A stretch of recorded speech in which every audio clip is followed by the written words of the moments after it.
How are you feeling? How long have you been here?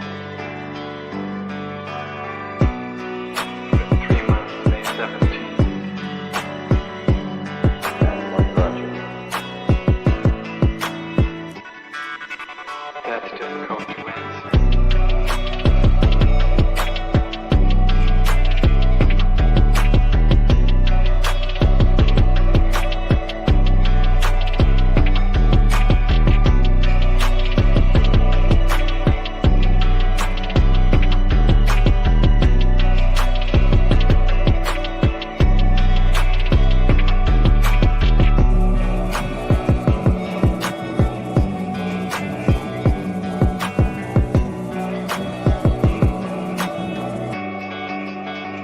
Some idea.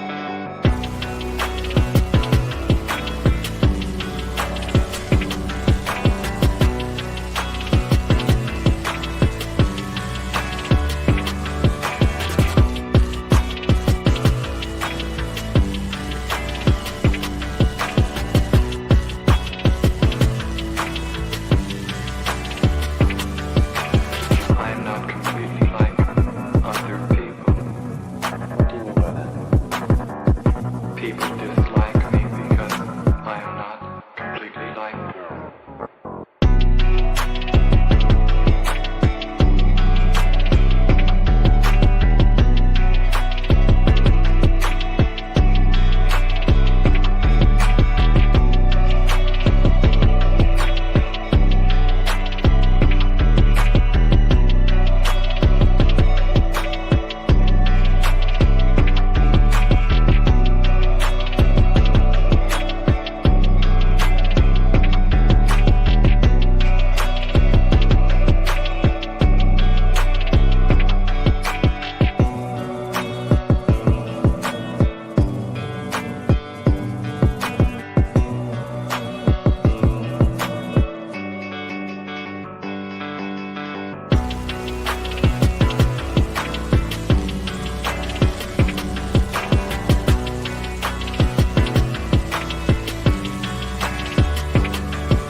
I am trying to do with my life something which few people try to do, and this influences my thinking and consequently my action.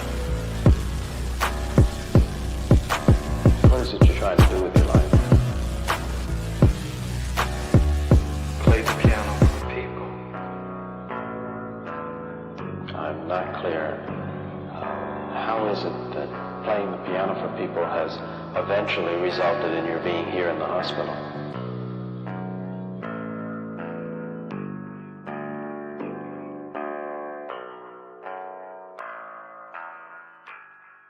That's difficult to answer.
the end?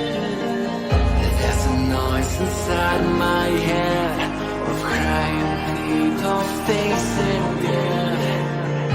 Is this the end? Is this the end?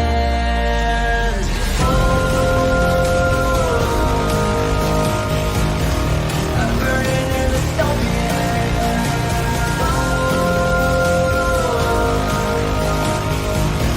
There's no place to hide.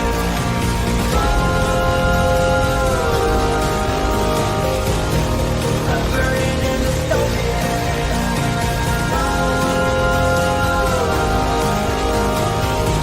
This is the final sign. What have we done to the world?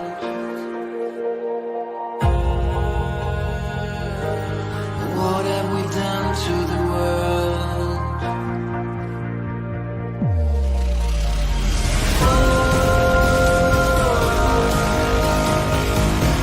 I'm burning in the stone.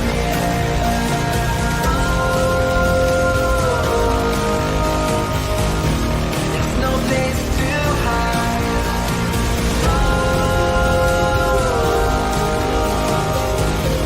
I'm burning in the stone. This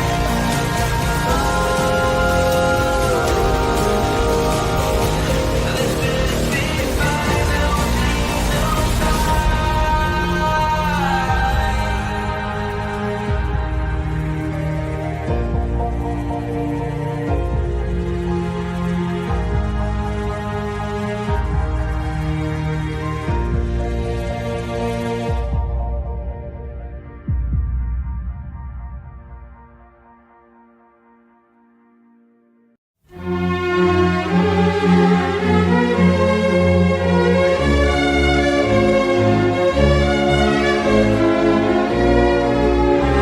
Und weil der Mensch ein Mensch ist, drum braucht er was zum Essen, bitte sehr. Es macht ihn ein Geschwätz nicht satt, das schafft kein Essen her.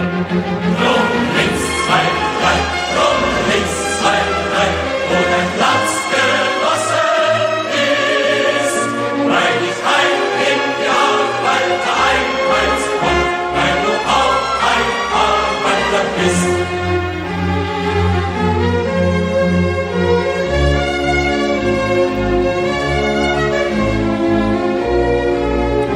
Und weil der Mensch ein Mensch ist, drum hat der Stiefel im Gesicht nicht gern. Er will unter sich keinen Sklaven sehen und über sich keinen Herrn. Drum links, zwei, drei, drum links, zwei, drei, wo dein Platz genossen ist, weil ich ein in die Arbeiter einweist und weil du auch ein Arbeiter bist.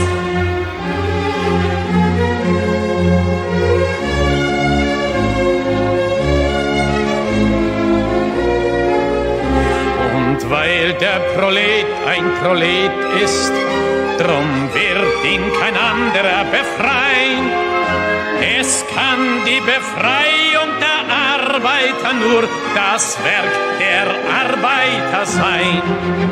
Drum links, zwei, drei, drum links, zwei, drei, und ein Platz genossen ist, weil ich ein in die Arbeiter einweist und weil du auch ein Arbeiter bist.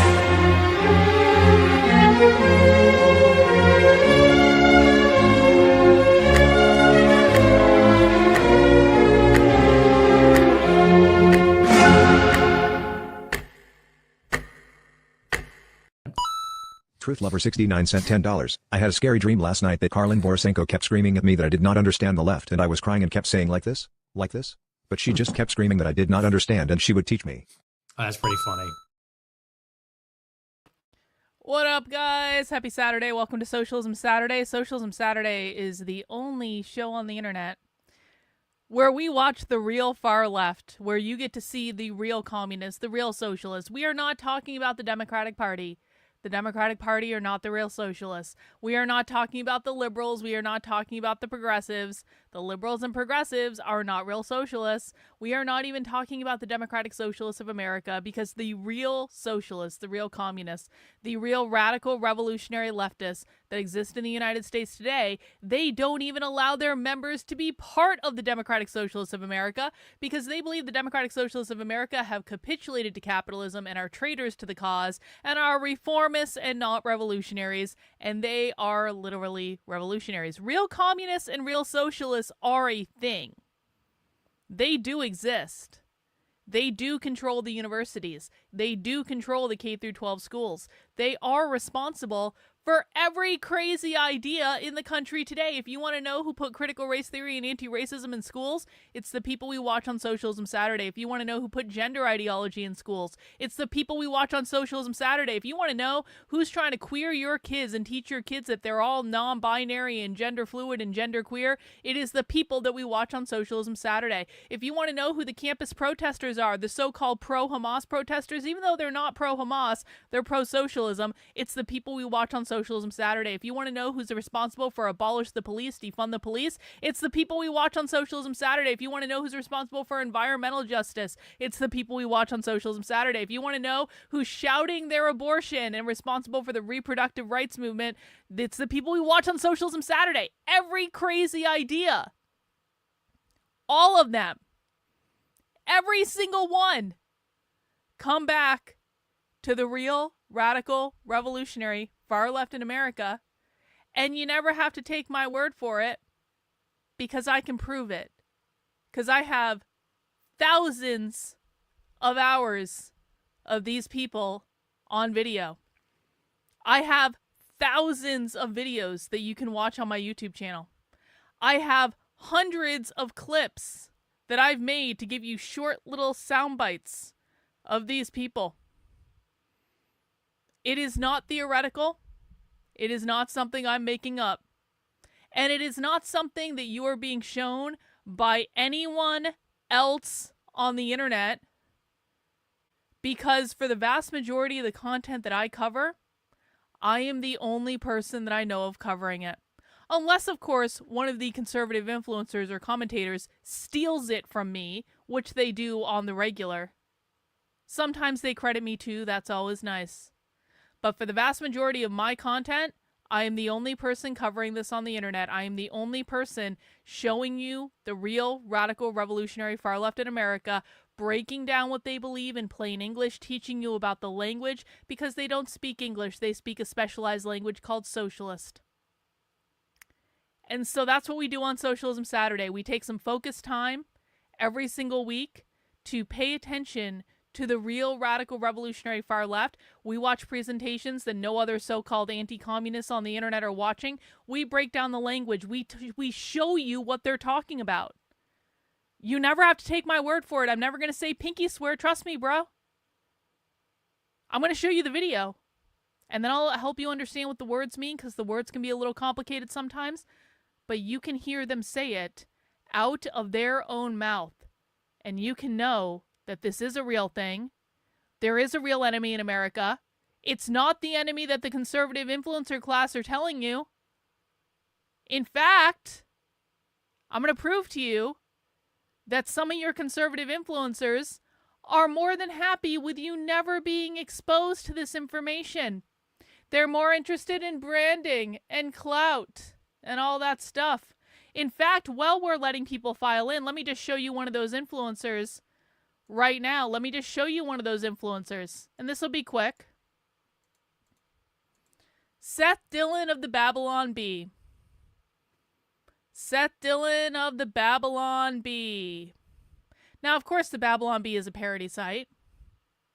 They write some funny stuff sometimes. They also have a real news nonfiction site called Not the Bee. Seth Dillon also claims to be rabidly against the woke movement in the United States. If you missed the show yesterday, I'm not going to replay the whole thing, but I did make a clip of it.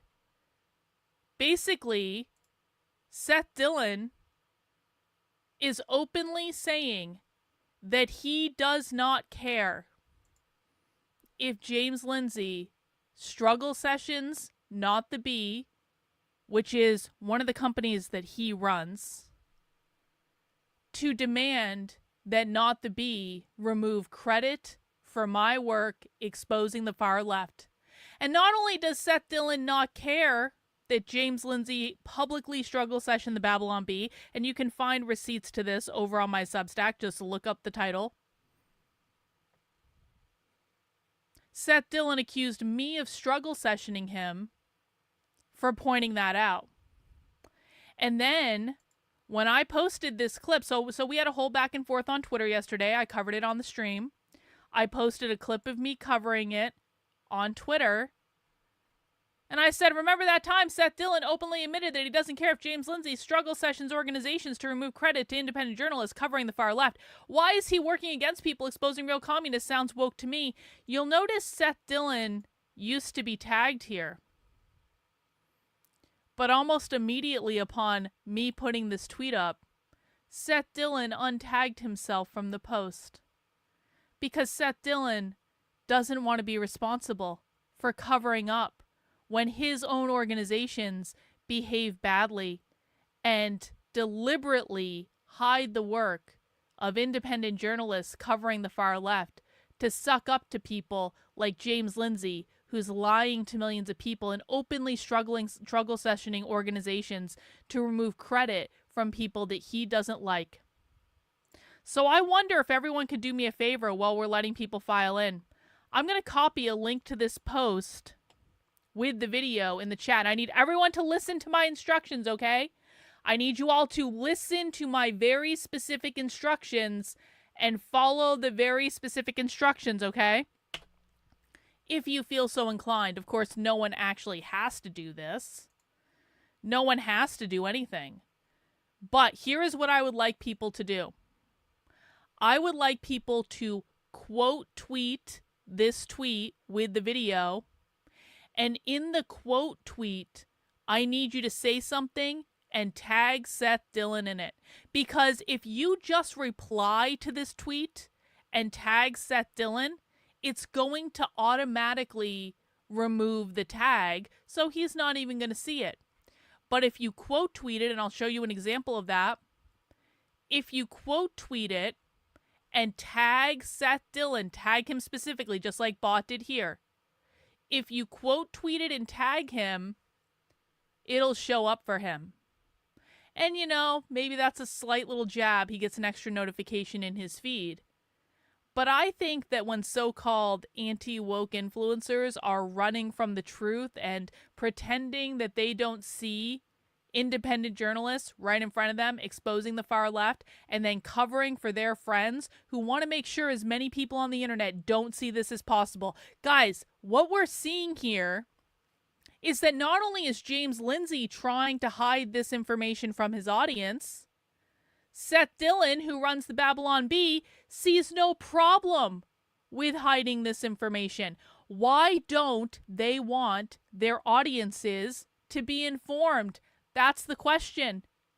Why doesn't Seth Dillon want his conservative audience to be informed about the real radical revolutionary far left? Why doesn't James Lindsay want as many people as possible to be exposed to the real radical revolutionary far left? Well, I don't think that'll work. I don't think that'll work. It's never worked before. Why would it work now? What I need everyone to do, and again, follow my very specific instructions, please. Go to this post with the video, and I need you to send out a quote tweet in which you're tagging Seth Dillon, and you can say whatever you want to say about it. Say what, but if you put his tag at the beginning of your tweet, make sure you start it with a period. That way everyone will see it. If you don't start it with a period, no one's going to see it, and it's going to be your own fault because you didn't listen to instructions, okay?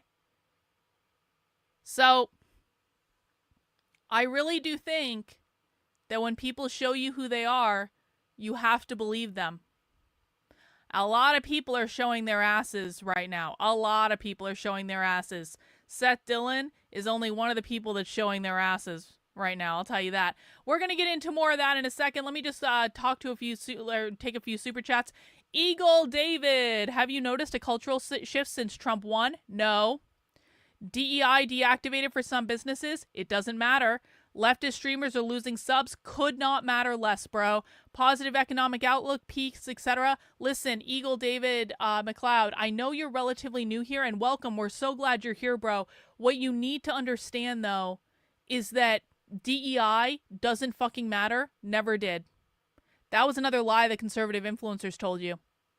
DEI is like 5 steps removed from things that actually matter. It's just good conservative clickbait content. It's a very, very low-level delivery mechanism for Marxism. It's not even the primary source of where their power is. It's honestly just clickbait, outrage content for conservatives. That's all it is. So we're going to need you to unlearn that.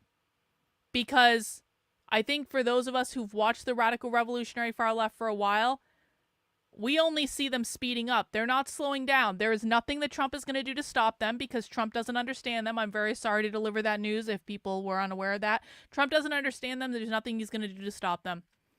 Getting DEI out of every organization in America will do absolutely nothing to stop the radical revolutionary far left because that's not where their power came from. This is why we need to slow down and take the time to understand our enemies, okay? So I appreciate the comment. I appreciate that you're here. We're going to teach you a lot. Stick around. We got a lot more to talk about. I also just want to very quickly address this. And I'm not going to say a lot about this.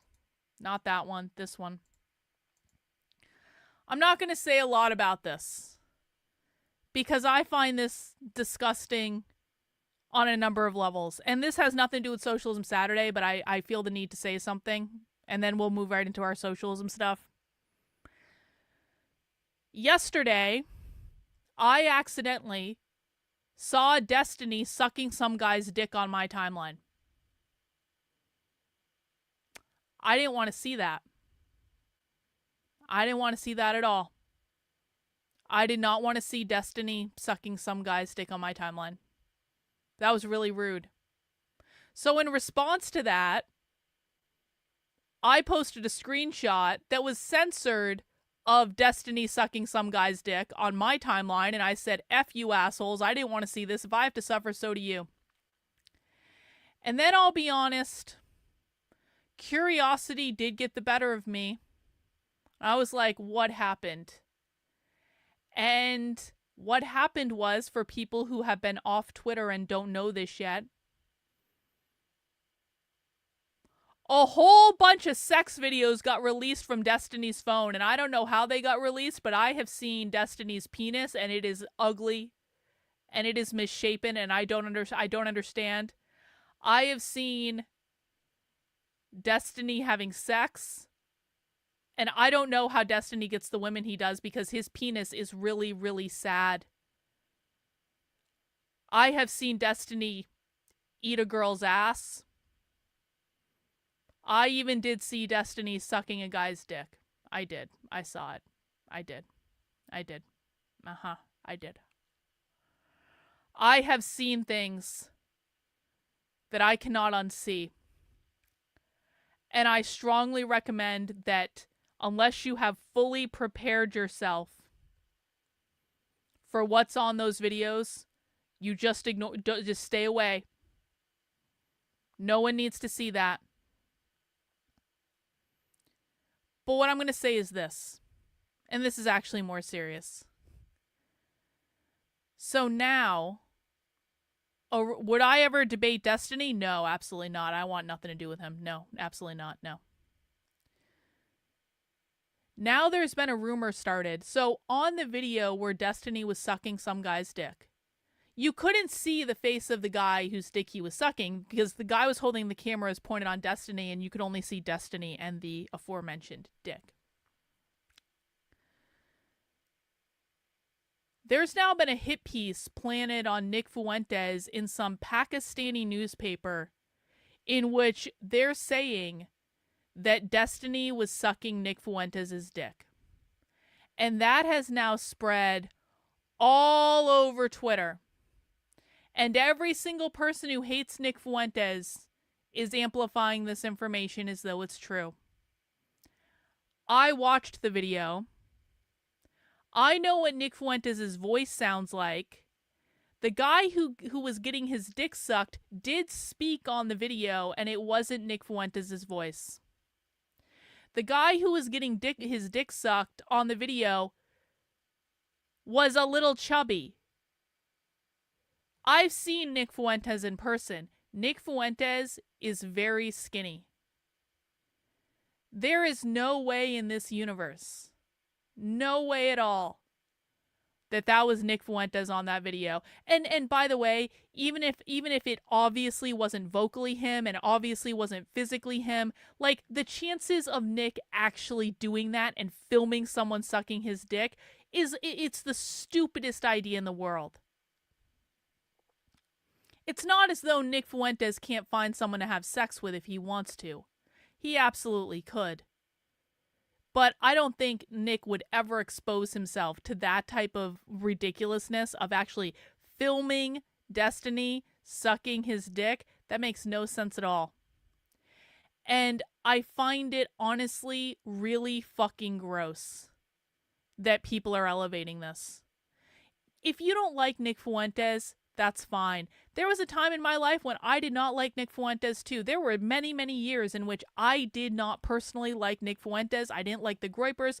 You know, those relationships have mended since October 7th. But even in the time when I didn't like Nick Fuentes and I didn't like the Groypers, I would never elevate a story saying Nick Fuentes was getting his dick sucked by another guy just to own someone on the internet. It's fucking gross. It's disgusting. And you know what? It shows you that most people just don't even care what the truth is. And that's really the worst part of all. Not a single one of these people, many of whom claim to be conservative, by the way, that are elevating this obviously false story, which will never go away. And that's the point, right? The story will never go away. It doesn't matter how fake it is. It'll never go away. None of the people who are elevating this obviously false story actually care what the truth is. And that is the current state of affairs for the conservative punditry class and the conservative media class. None of them actually care what the truth is. They only care about what's good for their narrative, or good to own the people they don't like, or dunk on the people that they don't like. It's fucking gross. This is why I don't associate with any of them. This is why I don't work with any of them, because none of them actually care about reality and the truth, and they're all morally reprehensible fucking, I don't even know, unhinged retards. Honestly. It's okay not to like Nick Fuentes. It's okay not to like Destiny. But I don't know, man. Maybe it's just because I'm older. But for me, even if I don't like someone, I'm not spreading around something like this. That's fucking gross. That's the lowest of the low. That's trailer park trash, you know, bad girls club level fucking gossip.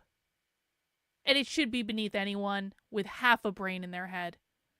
And so that's all I have to say about it. And it's not even just about Nick in this case. Like, stuff like this has happened to me.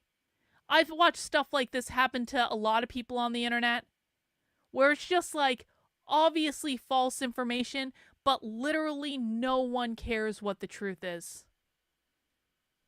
You know, I might not have the biggest audience in the world, and that's fine. But at least I know that my audience cares about what the truth is. There are so many stupid people on the internet. It's so easy to appeal to the lowest common denominator on the internet. And honestly, it makes me question all of humanity, and maybe the left really should just win. That's kind of how I feel sometimes when stuff like this happens. Maybe it's okay for the left to win. Because obviously no one on the right that's spending all their time spreading a blatantly false rumor about a 26-year-old live streamer, they don't give a fuck. So the big story here, guys, is again, don't expect anyone on the conservative right to come save you. Don't expect anyone on the conservative right to tell you the truth. Don't expect anyone on the conservative right to do anything but to shill a narrative, because that's all they do. That's all they know how to do. We do things a little bit differently here on my channel. What we do is we watch primary source evidence, we break down the language, and we talk about it. And you never, ever, ever, ever, ever have to trust me, because I will show you video or a recording of some sort or a text document of some sort. I will show you primary source evidence that backs up literally every single thing I say on the internet. So it's never going to be pinky swear. Trust me, bro. You guys get to see the evidence. You guys get to judge for yourself. Here's what we're watching today. We are going back to our old friends at Haymarket Books, and we are watching a live stream they did, what, about a week ago? Where do we go from here? A post-election assessment. Join Naomi Klein and a whole bunch of other people whose names I can't pronounce because they're very, very, very black, no offense, for a post-election assessment and urgent conversation about how to chart a path forward. How does the left in the U.S. and internationally squarely face the myriad of challenges that confront us and find ways to build effective movements for the world we need? Naomi Klein is going to be the patron saint of the far left. She is one of their queen bees. She's one of their best-selling authors and keynote speakers and goes to all their events and stuff. We've got members of Black Lives Matter in this panel, so that'll be interesting to hear from them. We're going to hear what we got. This is a professor at New York University we've got on the panel. Let's see, who's this person? I don't know who this person is, but we're going to listen to these guys talk about what they're planning on doing moving forward given the Trump election victory. And you're going to get to hear it from themselves, and you're going to get to hear from the horse's mouth. This is what they think. This is not open to interpretation.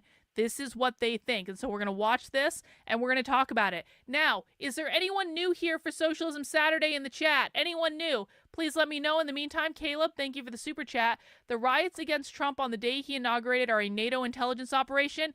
No, they're not, Caleb. No, they're not. Hey, I appreciate the money, but we're going to hinge into reality here. And I know who is behind the inauguration protests. You want to know why I know? Because I covered it. Because I covered this on my Substack literally the day these protests were announced. This has nothing to do with NATO, bro. And again, I really do appreciate the money. Has nothing to do with NATO. I know exactly what groups are organizing this protest because they literally talk about it. No, bro. No. Thank you for the money. We hinge into reality here. If you don't want to hinge into reality and you want to put unsubstantiated conspiracy theories in my chat, we're going to remove you and prevent you from chatting anymore, because we deal in primary source evidence. We deal with receipts. We know exactly the groups that are involved in these protests. We've watched the groups that are involved in these protests. We know what they have to say. I've been tracking some of these groups for a while. They have nothing to do with NATO. Bro. Then provide fucking receipts. Provide receipts. Because I don't believe you. I think you're making shit up.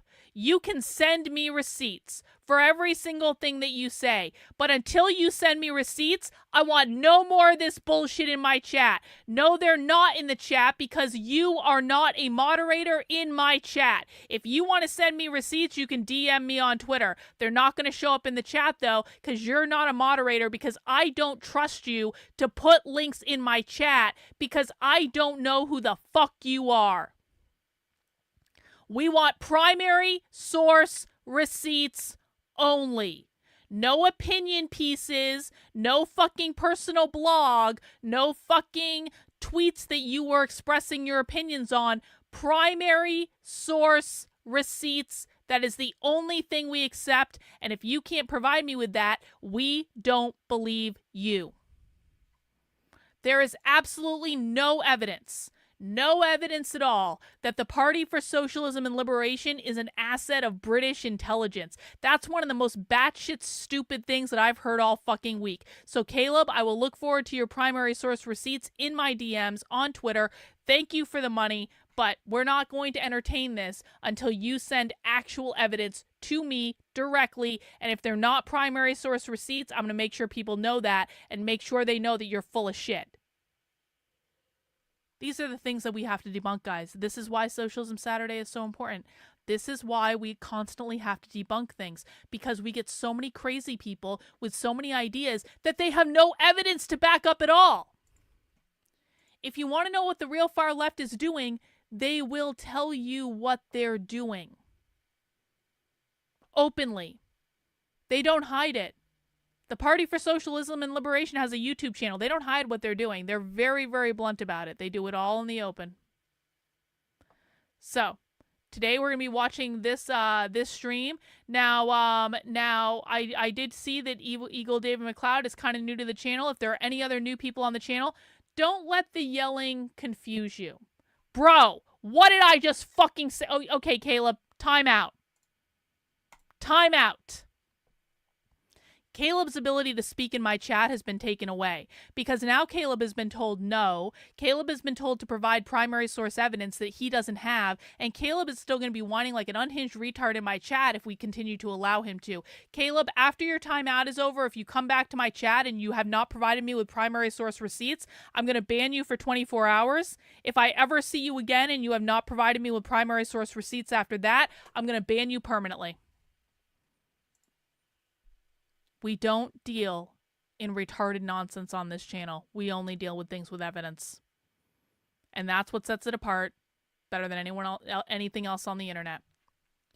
Well, okay, so if you're new, we're going to talk about this. Actually, let's go over the rules real quick because this is my house. You guys are in my house for the next several hours. And I do have rules. Get this chat off the screen. Number 1. This is a class and a research group. We do take this seriously. Now, that's not to say we don't have fun. We do have fun. However, if you are posting things in the chat that are unhinged lunacy, just like our friend Caleb was earlier, then we're going to have a problem because we do actually take this seriously. We are looking for primary source evidence about what the far left is doing. We are listening to their full-form presentations, so no one can ever accuse me of taking anything out of context at all. We listen to the whole thing from start to finish. We record the whole thing. We show it from beginning to end so that you can see exactly what was said and exactly what was not said. So I do have rules to make sure my chat operates effectively, to make sure everyone has a good time. I want you to think of yourself as sitting in a real world classroom right now. I am the teacher of the class. You are the students in the class. Here's what you would never do in a real world classroom. You would never come in, sit down at your desk, start screaming about things that are not related to what is being taught in the class, start throwing shit at the wall, yell at the instructor every time the instructor says something you don't like. And if you wouldn't do that at an in-person class, you're not going to do it here. You are in my house. I am the fascist dictator of this YouTube channel. My rules are the word of fucking God so far as you are concerned. And if you don't want to deal with that, then you don't have to be here. Go somewhere else. I don't really care. Rule number 2, don't be a dick. You will not insult me. You will not insult other people in the chat. I can do whatever I want because you are in my house. But I promise you, if you don't start shit with me, you are not going to experience any of it in return. So just don't be a dick. Be cool. We're all here to learn about the far left. If you can't handle your own emotional reactions, then you aren't going to be able to handle the far left. I promise you. Number 3, no whining. If I ask you to stop doing something, just stop doing it. If you whine and complain and cry and say, I'm not doing that thing you told me to stop doing, I'm going to tell you to shut the fuck up because you are doing the thing I told you to stop doing, and I don't want to hear it. I do not care about your feelings. And I promise you, the left doesn't care about your feelings either. If you are expecting your feelings to be coddled, you have come to the wrong place. This is a place for people who are serious about learning about the real radical revolutionary far left. And if you don't want to do that, that's fine. You don't have to stay, but you can't stay here and cause trouble. Number 4, our primary task here is to listen. Our goal is to listen to what leftists say with the purpose of understanding how they see the world, understanding how they're defining terms, understanding what their strategy is, understanding what their goals are, understanding the things they care about, understanding the things they don't care about. I'm going to respectfully request that there is no debunking of the presentation during the stream. Now, I know this cuts to people's souls and they don't want to do it. And every part of you is going to want to debunk this presentation, okay? Every part of you is going to want to say everything they're saying is stupid and wrong, and here's the reasons that it's stupid and wrong. It's a waste of time to do that. If debunking them was all that was required to defeat the left, we already would have won a long-ass time ago. But debunking doesn't work. They don't listen to anyone anyway, so the only thing that we can do is to use this opportunity to learn to understand our enemy better than they understand themselves. Every time you spend time debunking something is a time that you are not spending on listening. All right? Rule number 5. Break these rules and I will permanently ban you from my chat and I will take away your ability to talk, because you are not going to ruin this for the people that want to be here and want to be serious about it. Your feelings are not more important than everyone else's experience, all right? So these are my rules. I hope everyone can abide by them. If you have questions about it, please do let me know and I will clarify. And I want to say too, if you are new, I know I can be scary. I know I can be intimidating, but if you're new, I want you to be asking questions, okay? If you have questions about what's being said, if you don't understand the words, if you feel lost, if you feel overwhelmed, it's okay to say so. And I will entertain as many questions as I can, and people in the chat will entertain questions as well. There are a lot of people who've been watching this stuff with me for years. They know just as much as I do. But when the line gets crossed, when people stop listening and they start becoming belligerent, which on the internet, people very quickly stop listening and become belligerent. As long as you don't stop listening and as long as you don't become belligerent, we are not going to have a problem. It's the people who end up acting like unhinged retards that have the problem. Okay? So that's what we're going to be doing today, guys. Couple quick things before we get started. Number 1, if you want to support the work I'm doing, head over to my Substack, which is Carlyn, KARLYN.substack.com. If you are new to my work, I've got a whole section just for you. It's called New to My Work, Start Here. And this will give you the crash course that you needed to understand to follow the work I do, including a link to the How to Speak Socialist 4-hour on-demand masterclass.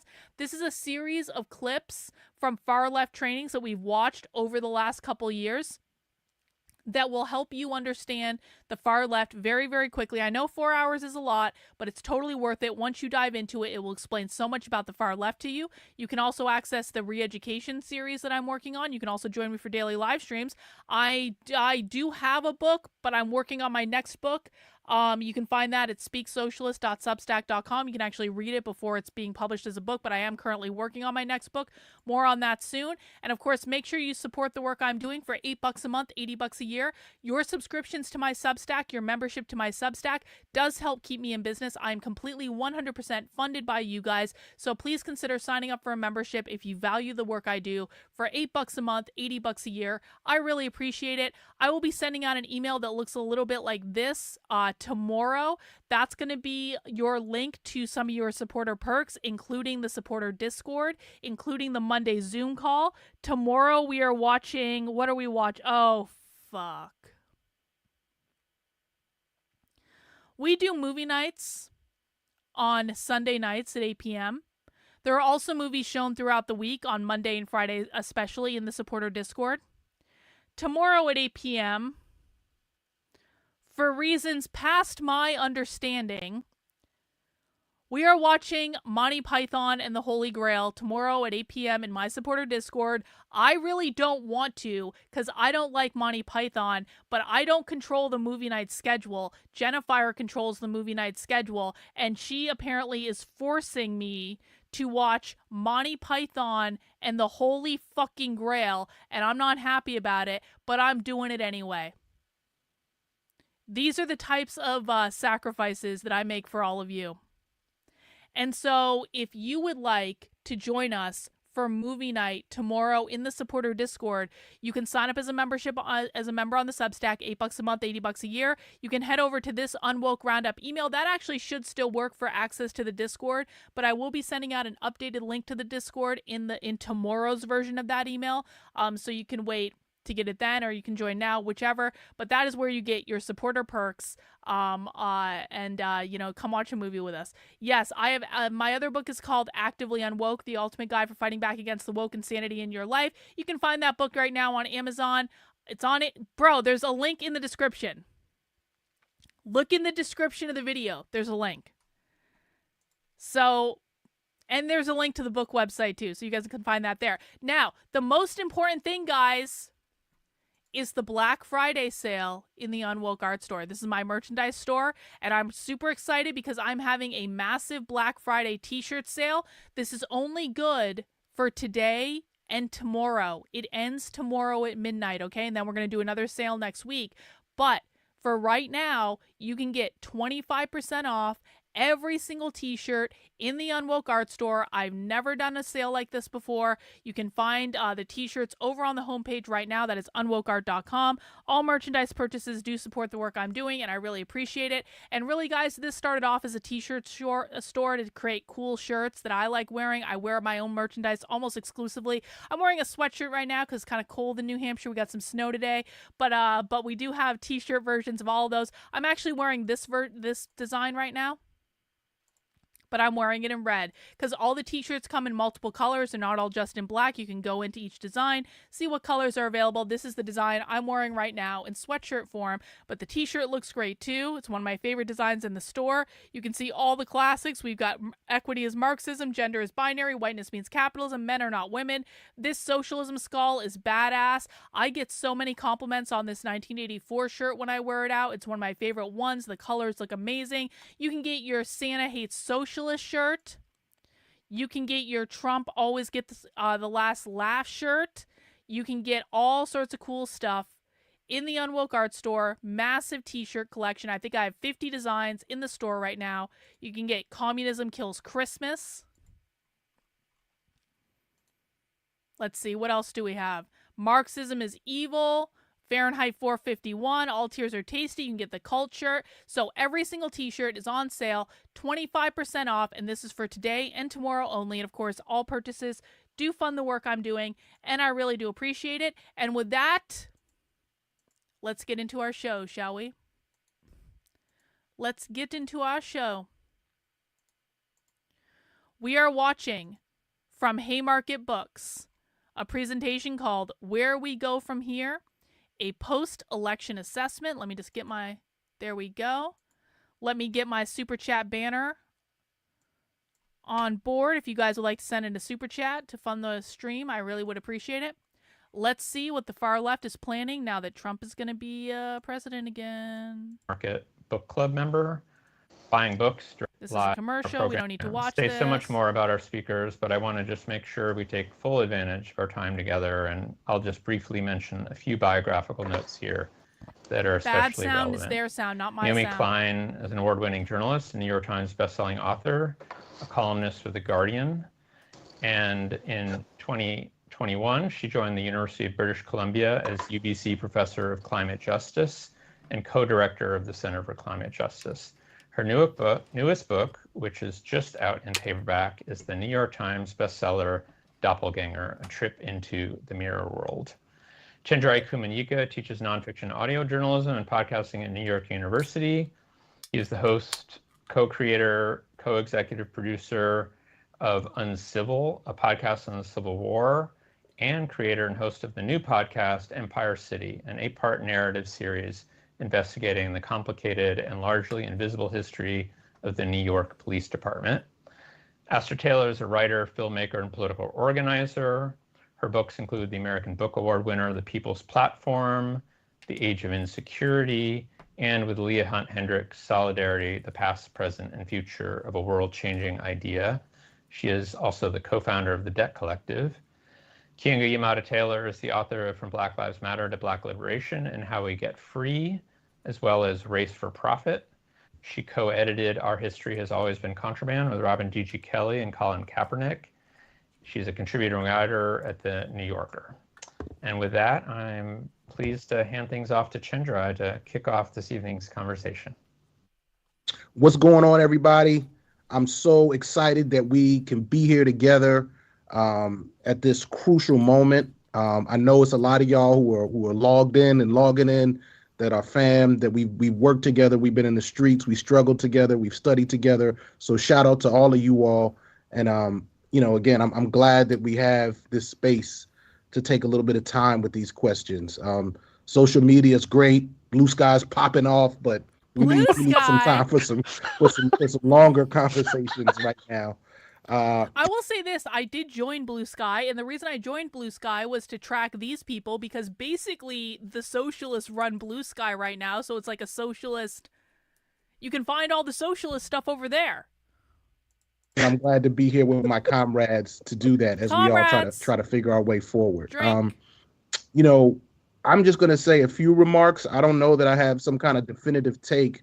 One thing I will say is that I was in a thread. I'm sure we were all on multiple threads, watching, processing, doom chatting, whatever we were doing as things unfolded.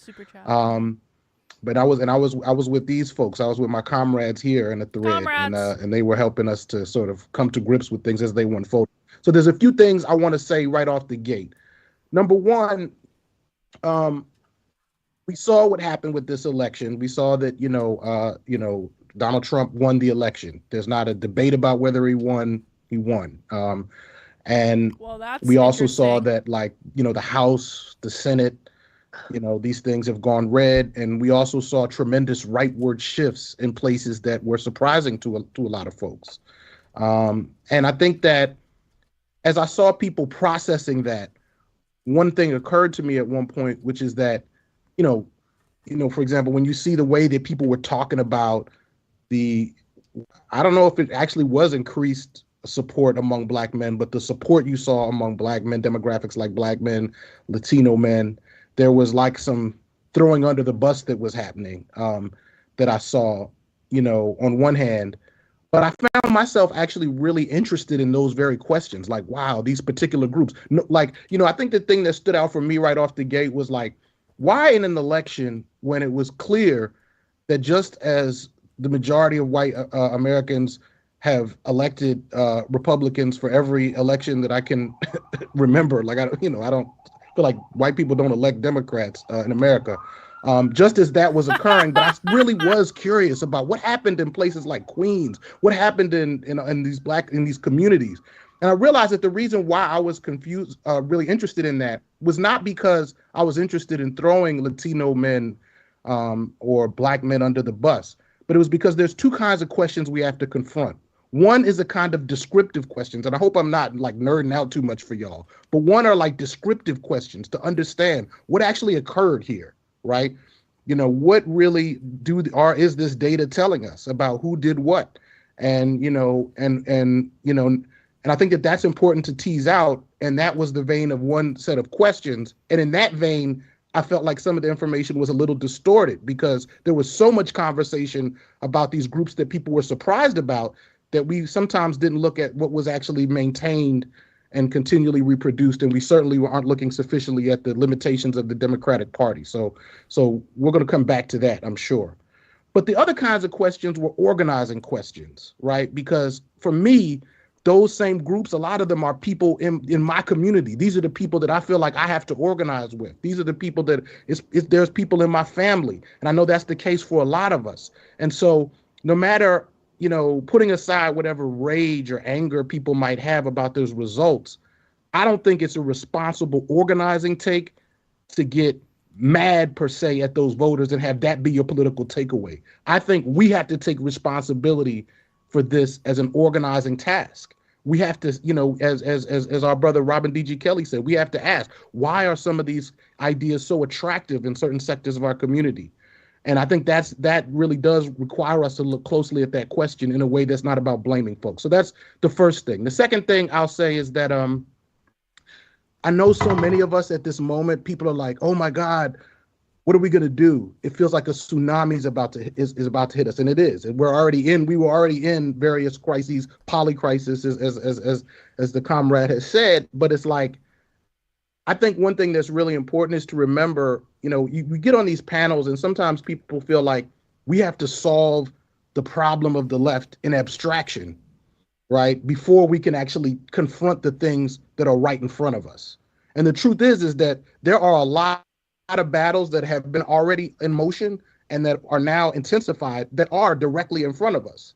And I mean, so in terms of what we're going to do, for me, in a way, like a big part of it is like what's in front of you. For me, one way I'm looking at this has to do with the field of higher education. Higher education really? is I'm speaking as a member. I'm currently actually right now in DC with the AAUP, right, where we have our slate has taken over the AAUP because we understand the attacks that higher education is in. One important thing that we have to learn from this election, I think, on one sense, is that we do need to be looking far beyond our campuses to really understand what's going on in America and how the left needs to become stronger. But we also have to look at higher education, and we're committed to making higher education a central node in that, because when it comes to, all the different crises, I mean, people's loans, our students, the way that they're trying to attack the research related to the humanities, all the sort of institutions and nodes. Listen, they're not talking about Saul Alinsky. These are the real organizers that are in the space right now. This is not about something that happened 60 years ago. This is right now. You've got to readjust and deal with what's right in front of you. Saul Alinsky doesn't matter right now. What matters right now are the real people implementing these ideas in the real world. Inside the academy that are supporting Palestinian liberation, those are probably going to come under attack through Title VI discrimination things that will try to claim anybody who essentially we don't like, the Trump administration doesn't like their politics is some kind of terrorism. So these things are real now.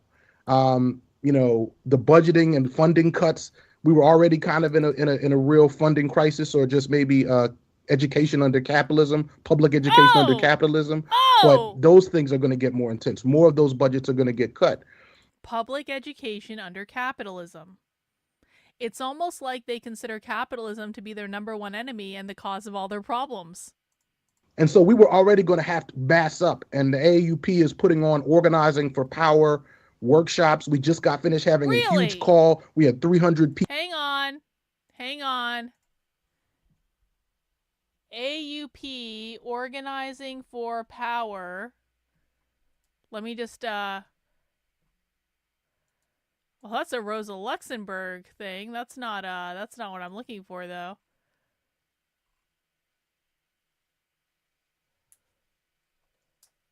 What does AUP stand for? Can someone remind me?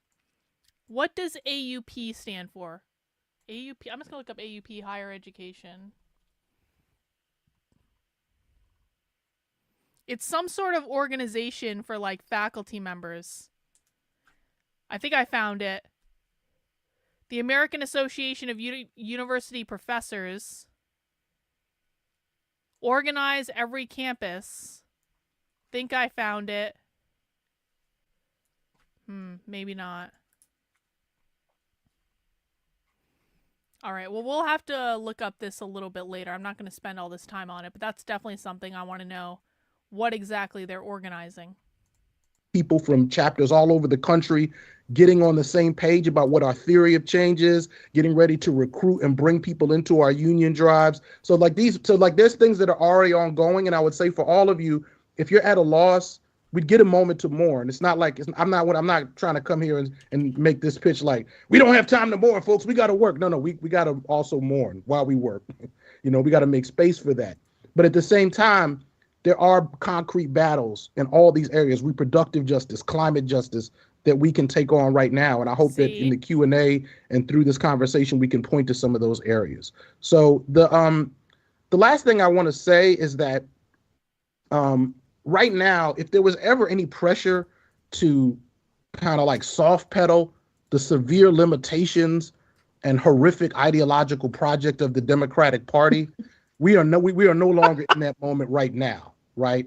We have to speak very clearly about what this party has been about.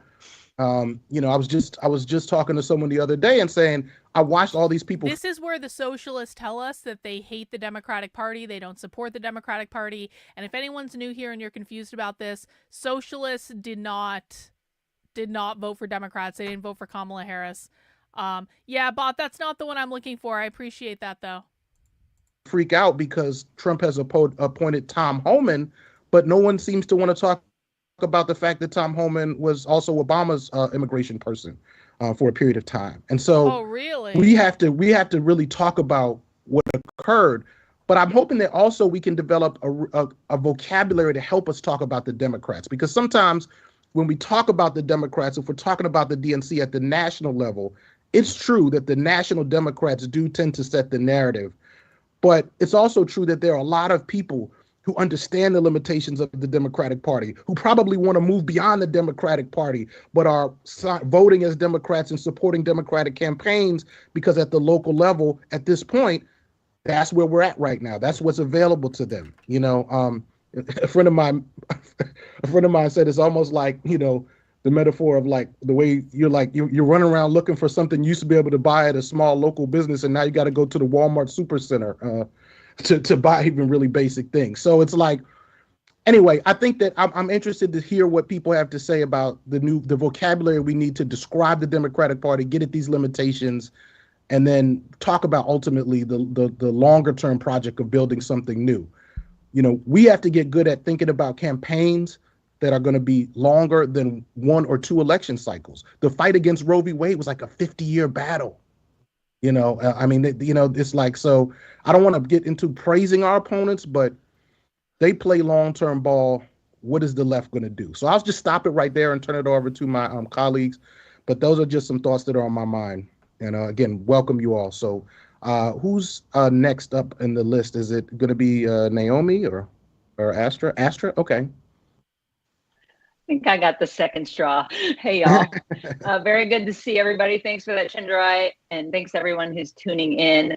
I also haven't got a totally seamless narrative for what's happening. I'm also processing so much of this. But, you know, I think before we start talking about, where we go from here, I think it's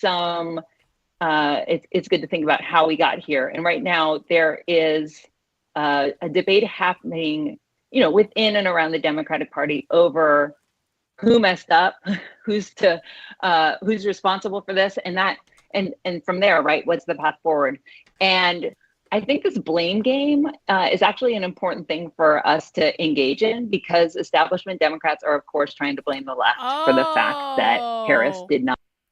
Isn't that interesting? Okay, so the socialists are basically like, again, the socialists do not like the Democratic Party. So now what they're saying is the Democratic Party is in shambles since they lost, and so we should engage to try to drive our interests in the Democratic Party, or to splinter them even further, because apparently the Democrats are trying to blame the leftists, the socialists on the loss, and the socialists are going to be like, yeah, ain't our monkeys, ain't our circus, bro. You guys did it.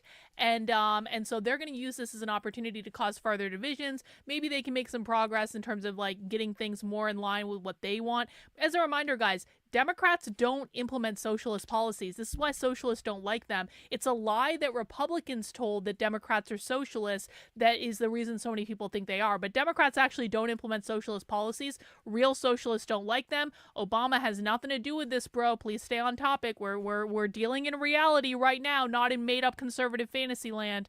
So let's keep going. Not win the election.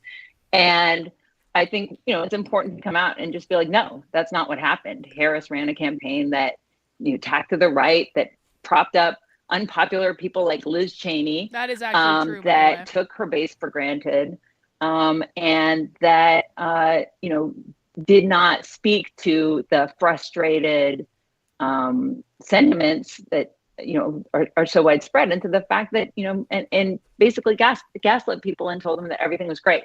And they should be feeling joy amid a lot of chaos and hardship. And I think that this is important because it just reminds us how needed the left is, actually. Because, you know, in this... When socialists say the left, they are not talking about the Democrats. Because socialists do not consider Democrats to be the left. They're literally saying the Democrats suck, and that's why the left is so important.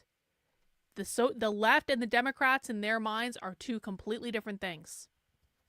This moment of trying to figure out how to blame the left for this, what, you know, this this idea that always pops up, a kind of zombie idea that what we need to do is like make gestures towards economic populism,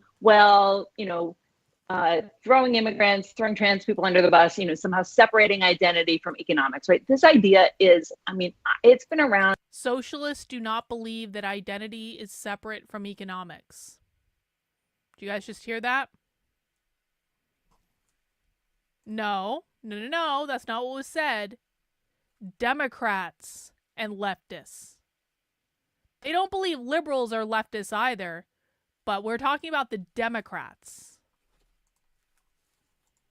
For as long as I've been politically aware, there has been always like a crop of white political guys talking about how identity politics ruins everything, and they're back with a vengeance right now.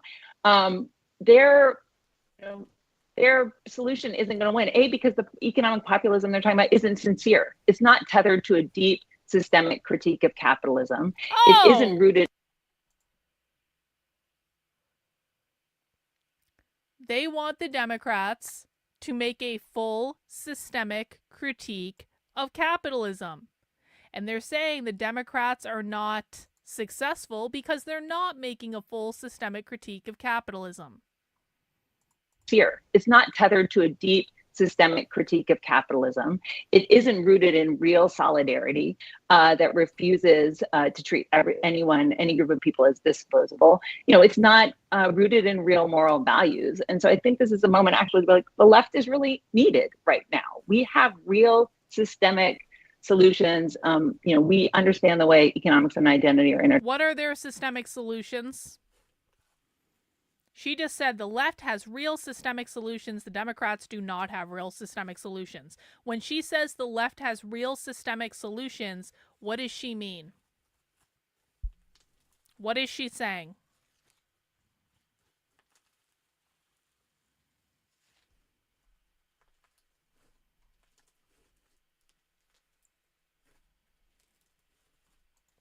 The systemic solution is to abolish capitalism, which they define as private property ownership, dismantle capitalism, getting rid of capitalism.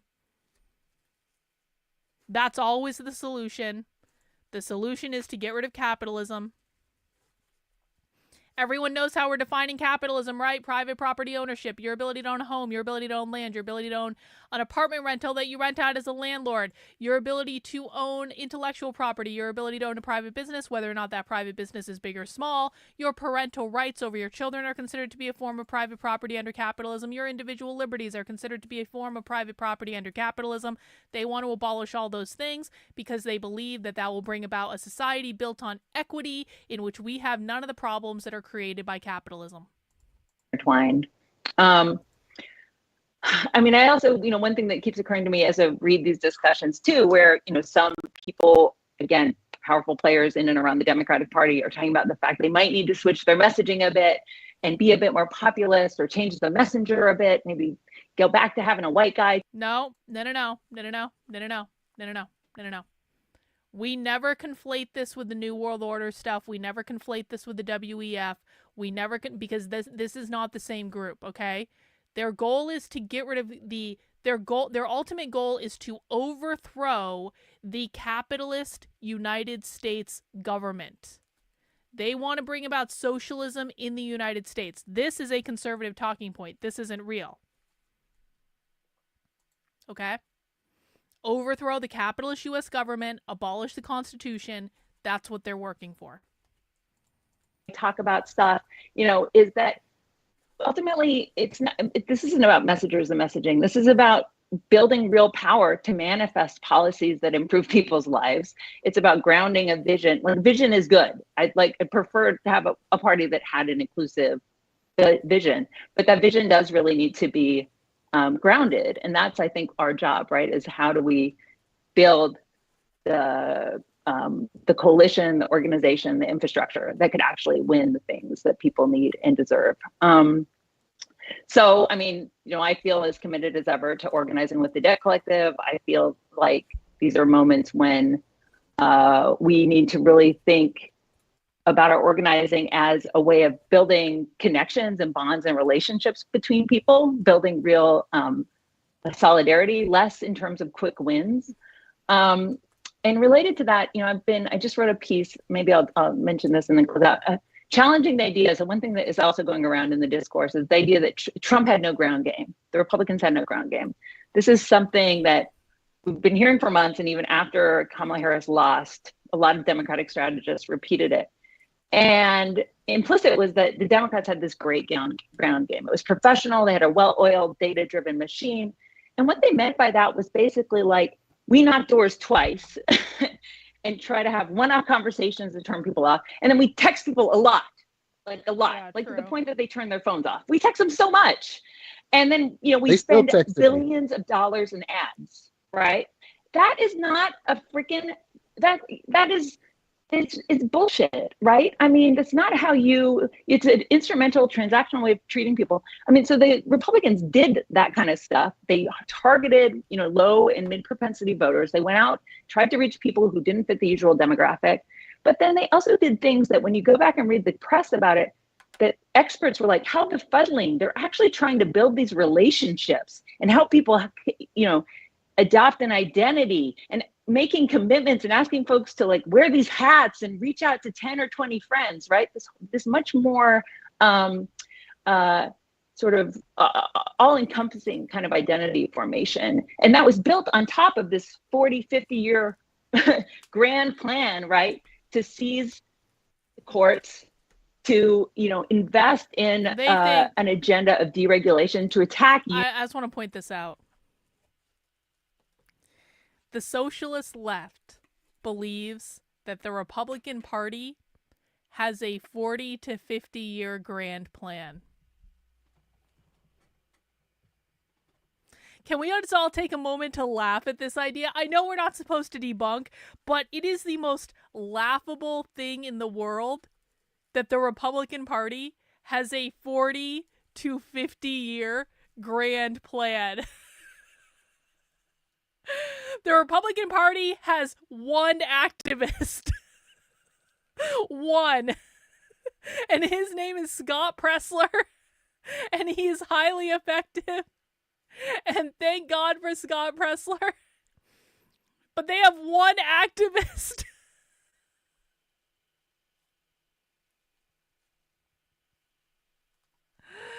Eagle, I already told you this is not about globalism. Please, please, please, please, please hinge into reality. You are repeating conservative bullshit talking points, bro. This is not reality. We are not talking about the globalists. We are not talking about the WEF. We are not talking about the New World Order. We are not talking about George Soros. None of that is real. I'm very sorry you were lied to. I mean, it is real, but it's separate from this. It is completely separate from this. The people that we're watching right now hate the WEF. They hate what you think of as the globalists. They hate all of that stuff. They don't interact with it at all. They shit talk it. So no, these people are not working with the WEF, Klaus Schwab, George Soros, Alex Soros funded New World Order conspiracy. That is all conservative bullshit propaganda. Unions, right? So it was that sort of long game on top of a ground game that was just more relational, more all-encompassing than the data-driven text messaging based one that the Democrats pulled off. Yeah, I mean, I guess, and so in writing this piece, I started to look at places where folks were organizing at a different, deeper level. I'm thinking about Minnesota, where there's a group called Faith in Action, thinking about groups that organized in rural Washington, for example. And these are places where people went out, did deeper long-term organizing, and were able to maybe not, push Harris over the line. I don't think that should be the goal of their organizing, but were able to do things like, hold make sure that the state legislature didn't flip to the Republicans, to pass really progressive anti-billionaire ballot measures, right? And to also get folks in coalition who, were from very different backgrounds, mobile home residents alongside. Can I just tell you guys, I got some new slime today, and it's from an Asian slime company that had a really good Black Friday deal called Momo Slimes. And this slime here it smells like corn. And it's freaking me out because this Asian slime company, they don't do a lot of sweetly scented slimes like most slime places do. They don't do like dessert scented slime or anything like that. They do like more savory scented slimes, and smelling this slime smell exactly like corn is freaking me out, but the texture is really fabulous. Muslim American communities, you know, immigrant workers alongside, you know, folks who's white people who have been in rural Washington for generations. And that deeper kind of organizing did pay, again, when you look at the data, as you said to do, pay different kinds of electoral dividends. So I think when we parse things, you know, Trump didn't win in a landslide ultimately. A lot of people are not deeply committed to MAGA. And there are ways actually to... That's actually kind of true. I think to connect with folks and just to keep building power. And I think you're exactly right, that Chandra, that longer horizon now has to be the one that we're thinking about. Okay. It was Naomi next. I'm next. Yeah. Yeah, it was great listening to both of you. And I think maybe we'll respond a little bit more in the next go around to what each other said, but I definitely agreed with a lot. And I appreciate, Astra, that you've been out there playing the blame game. I agree that it really does matter.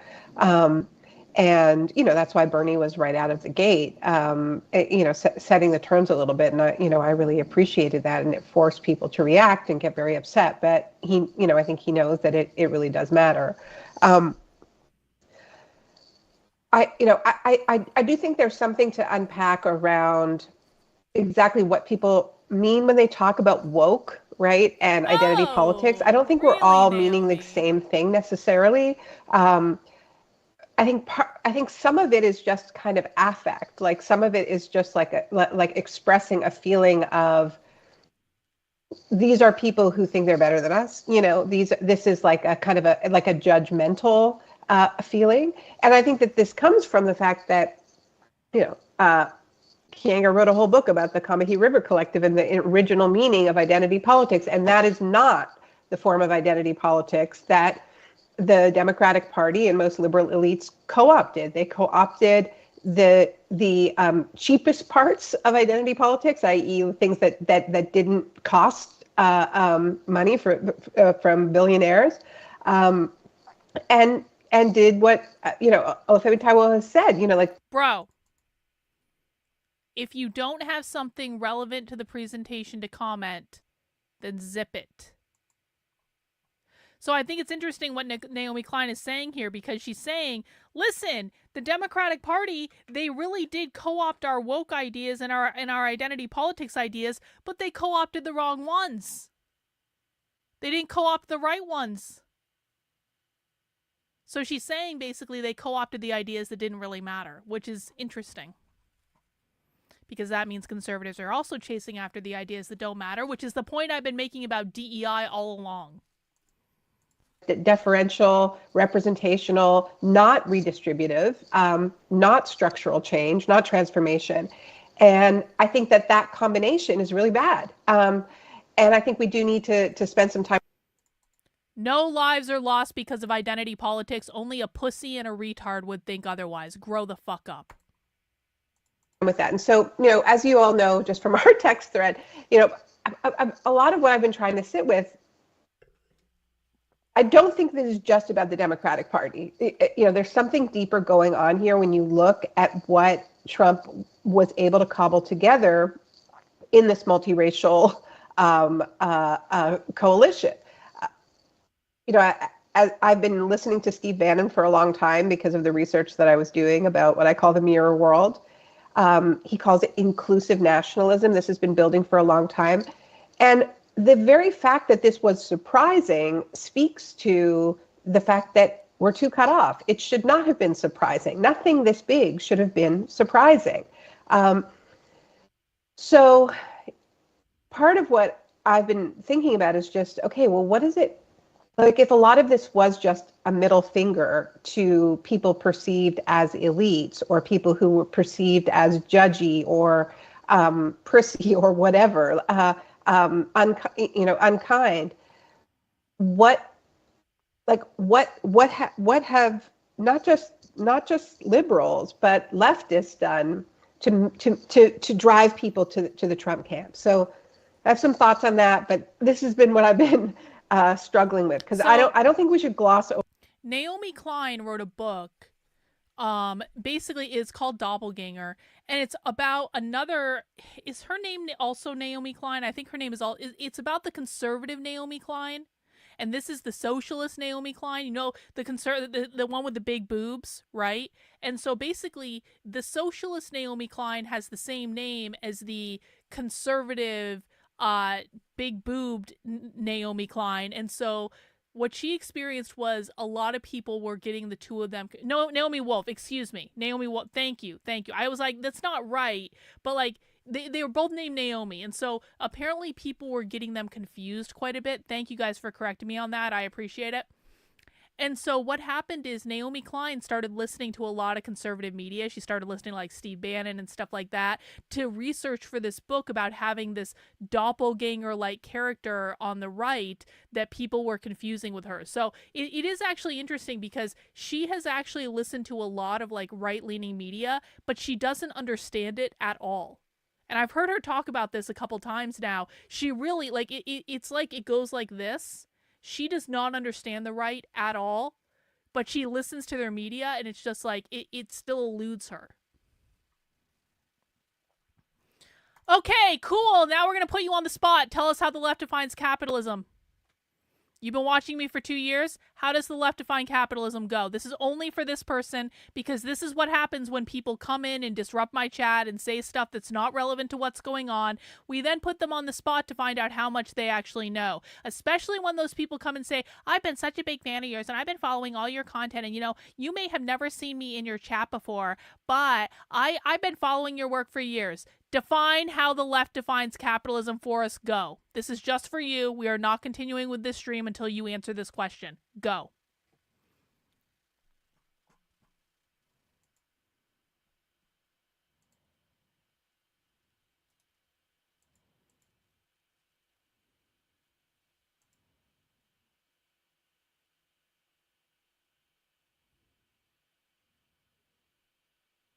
It kind of seems like this is the first time you've ever been live in my chat, bro. Because I'm looking at your channel activity right now, and you've literally never been in my chat before. So you've been watching me for 2 years. How does the left define capitalism? We're waiting.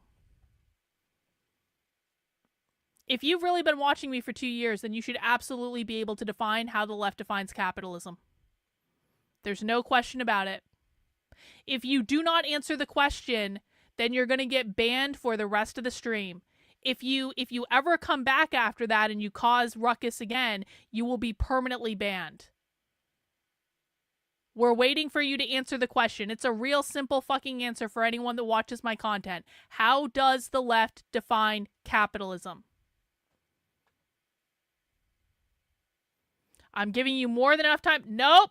Completely fucking wrong, bro. Completely fucking wrong. Not even in the realm of being right, which is a real shame, because I literally defined it for you guys like maybe less than 20 minutes ago specifically. So if you had actually been listening to the stream you're actually listening to, it was already going to be said to you. So nope, that is completely wrong. You're lying when you say you've been watching my content for 2 years, and now you have a choice. You can either shut the fuck up and listen, or you can go. But don't fucking lie. Don't ever fucking say, Carlin, I've been supporting your work for a long time and I just don't understand why you're not taking me seriously. Because you don't know what the fuck you're talking about. Defining how the left defines capitalism is basic 101 level socialism. Now I want everyone in the chat to embarrass this asshole. How does the left define capitalism? This is open to anyone in the chat. You're not going to hear from me. You're going to hear from the people who've actually been watching my work for 2 years, who've actually been supporting my work. How does the left define capitalism? Go. Private property ownership. Private property ownership that can be used to create hierarchies and wealth. Private property ownership. Private ownership of property. Private property ownership. Private property ownership. Private property ownership. That is how the left defines capitalism. Private property ownership. Private property ownership. Private property ownership. This is 101. Private property means your house, your land, your apartment rentals, your parental rights, your intellectual properties, your individual liberties, your private businesses too. Private property ownership, private property ownership. People who've actually been watching my content for years know exactly what the definition of this term is. Don't ever fucking lie to me to try to gain leverage to get me to take you seriously, because I will know whether or not to take you seriously based on your own behaviors. Let's continue. Over that message. Because if the left was doing its job, people would be coming to the left, they wouldn't be going to Trump, right? And now after the election, some people are, but, and Kianga wrote this, earlier, but, the irrelevance of the left in this election campaign is something we need to reckon with, because it reflects our power. On the upside, the ICC issued arrest warrants today for Netanyahu and Yoav Gallant, and that is the result of a lot of organizing. It's also an incredible organizing tool. So just thinking about, as we move forward, the ICC is not going to be enforcing that. But this can play out in local courts for countries that are signatories to the ICC, in the way that Chile and Spain went after Pinochet, right? This has opened up a lot of possibilities, and even in the U.S., which isn't a signatory to the ICC, it's still a very, very powerful tool for organizing for BDS, and I think choosing really powerful targets that are coalition builders. So here I'm sort of thinking about where do we go from here, and where do we start building from? And I think that maybe it doesn't start with okay, we need a new party. I mean, maybe I'm wrong, but I think partly what we need to be doing is finding common ground and really. And I think it sounds like a good idea, but what is the basis? What are the values that animate it? How are we going to come together? So I think this ICC ruling is an incredibly important tool to continue to fight to end the genocide. Let's not forget that is paramount. Ending occupation, ending apartheid from the river to the sea. These are things that we have to be fighting for. And I think we need to do more to connect the dots between all of these issues that we're engaged with. I think as somebody who's sort of main work is around climate justice, I think there was a feeling. Hang on. I'm Jack. Thank you for the super sticker. I appreciate it. Thanks so much, guys. If you want to support the work I'm doing, please feel free to send in a super chat. 20 people send in $5 super chats. We hit our super chat goal for the day. This keeps me streaming with you guys. I got a couple questions. Carlin, who did the socialists want as U.S. president? They don't want a U.S. president. Socialists believe the Constitution is based on capitalism. They believe the entire U.S. government is based on capitalism. They want to overthrow the U.S. government. They want to get rid of the Constitution. They want to get rid of the executive branch, the Supreme Court, the Electoral College, the Senate. They are okay with some sort of House of Representatives style thing, but there would not be a president in the socialist utopia. They don't, that a president is a hierarchy. They don't believe in that. So they don't want anyone as U.S. president. No, they did not vote for Kamala Harris. They were openly talking about how they did not vote for Kamala Harris. They didn't vote for anyone. So I support a single payer system, but was told you can still support capitalism. How many Scandinavian countries are set up? Is this accurate?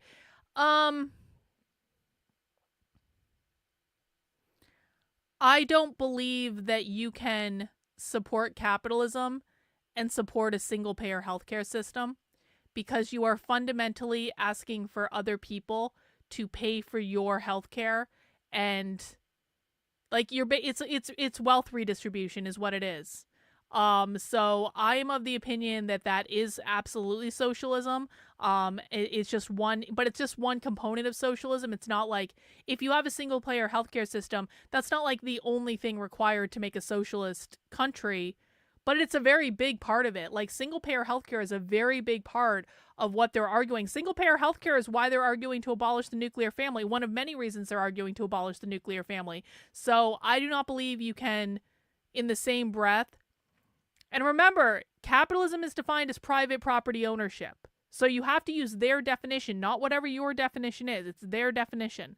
So I don't believe that you can support a single-payer healthcare system and also support capitalism as they define it. That's my personal opinion, but it doesn't really mean anything. Do whatever you want, I guess. For the first few months of this genocidal campaign, that this was okay. It's got to stop, and then we'll get. Hang on, got a couple more questions. I do like questions. Thank you, Bob. I think last stream we somewhat touched on what these sort of people do to resolve conflict in their society. A big book of stuff to try was mentioned. Do we know this? I don't know. You can probably go on to Haymarket Books' website and find it. I don't know. I have a picture of it somewhere. I took a picture of it in the bookstore when I found it. I can probably try to go back and look for it, but I don't know the name of it offhand. I just know it was a book about this thick that was all their different methods for conflict resolution that they use in their meetings and stuff. But I can go back and try to find that picture for you. I'm just not going to do it right this second. Nikki, Carlin, I'm a bit new to learning about all this. Well, welcome, Nikki. We're really glad you're here. When and if it becomes convenient, can you explain the deal with Netanyahu? So the deal with Netanyahu and his arrest warrant really isn't relevant to this, to be honest, beyond saying that the left is against what Israel is doing in Palestine. The left wants Netanyahu to be taken out of power. They want Netanyahu to be arrested as a war criminal. But understand that when the left is pro-Palestine, they're not doing it because they're anti-Semitic. They don't care if people are Jewish. They're not even doing it because they're pro-Hamas. They don't actually support like terrorism and stuff like that. The left is against what Israel is doing because Israel, in their eyes, are the settler colonists who stole the indigenous land from the Palestinian people, and the Palestinian people are the indigenous people that are rising up to decolonize their land from the oppressive force of capitalism that Israel is oppressing them with. That's why the left supports Palestine. It has nothing to do with being pro-Hamas. It has nothing to do with being anti-Semitic. It is all about, this is their socialist revolution. They literally believe that the Palestinians are in a socialist uprising against the Israelis. That's why they support it. So that's as much context as I'm going to give for right now on that. And by the way, if you don't support Israel, that doesn't make you a leftist. That doesn't make you on the same team as the leftists. It's just that on this specific issue, the left doesn't like Israel, and there are a lot of people who are not leftists who also do not support Israel. But that doesn't mean that you are a socialist or a leftist if you don't support Israel. It just means it's a kind of a weird issue where there's agreement on the issue from disparate groups. Get back to climate, and now what I think a lot of us understand is we have to integrate, right? We have to draw out the connections and the mindset and the logic that allows the planet to cook and allows Palestine to burn, right? And it is, it is the hierarchy of humanity. It is the it is the people who believe that they will be okay in their fortresses, or their spare planets in the case of Elon Musk, or their bunkers or whatever it is. But it is this extreme, what Arundhati Roy talks about, like the rich actually secede. Whoa! Trump is nominating Kash Patel as the director of the FBI. Confirmed. Holy shit. Whoa, that is gonna piss a lot of people off.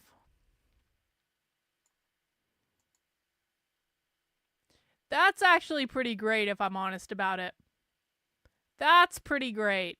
That's gonna be, listen, man, I'm gonna tell you this. I wouldn't want to be Kash Patel for anything. Not anything. Because the entire intelligence community is going to be coming after him, and it's not going to be pretty for him. But I think that that's, go Trump. Trump makes good decisions every once in a while. Go Trump. I'm almost new, saw you on Glenn Beck, watched your informative queering stream, but that was not new to me. Saw that. Okay, so Christopher, define for me what queer is then. Christopher, we're going to test how much you know right now, because anyone that comes into my chat and says, I know everything about everything, you're going to get a little quiz. We want to know how much you know. We want to know how much you've actually been paying attention. What does queer mean? What is the goal of queer? We're going to wait for your answer. I don't like it when people come into my chat and say, I saw you on Glenn Beck almost 5 years ago, and therefore I know everything that you're doing now, because most of the time that just isn't true, to be honest. And by the way, Glenn Beck doesn't know as much about the far left as he thinks he does. What is the definition of queer, and what is their goal, Christopher? Not trying to be mean. I want to know how much you know. What is the goal of queer? What is the definition?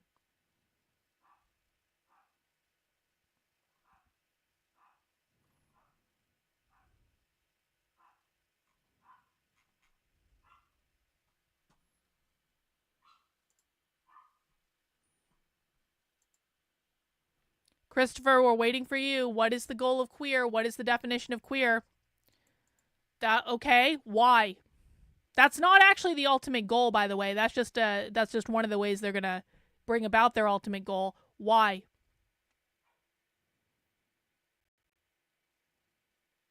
You're on the right track at least, but I don't think you understand why. What is the definition of queer?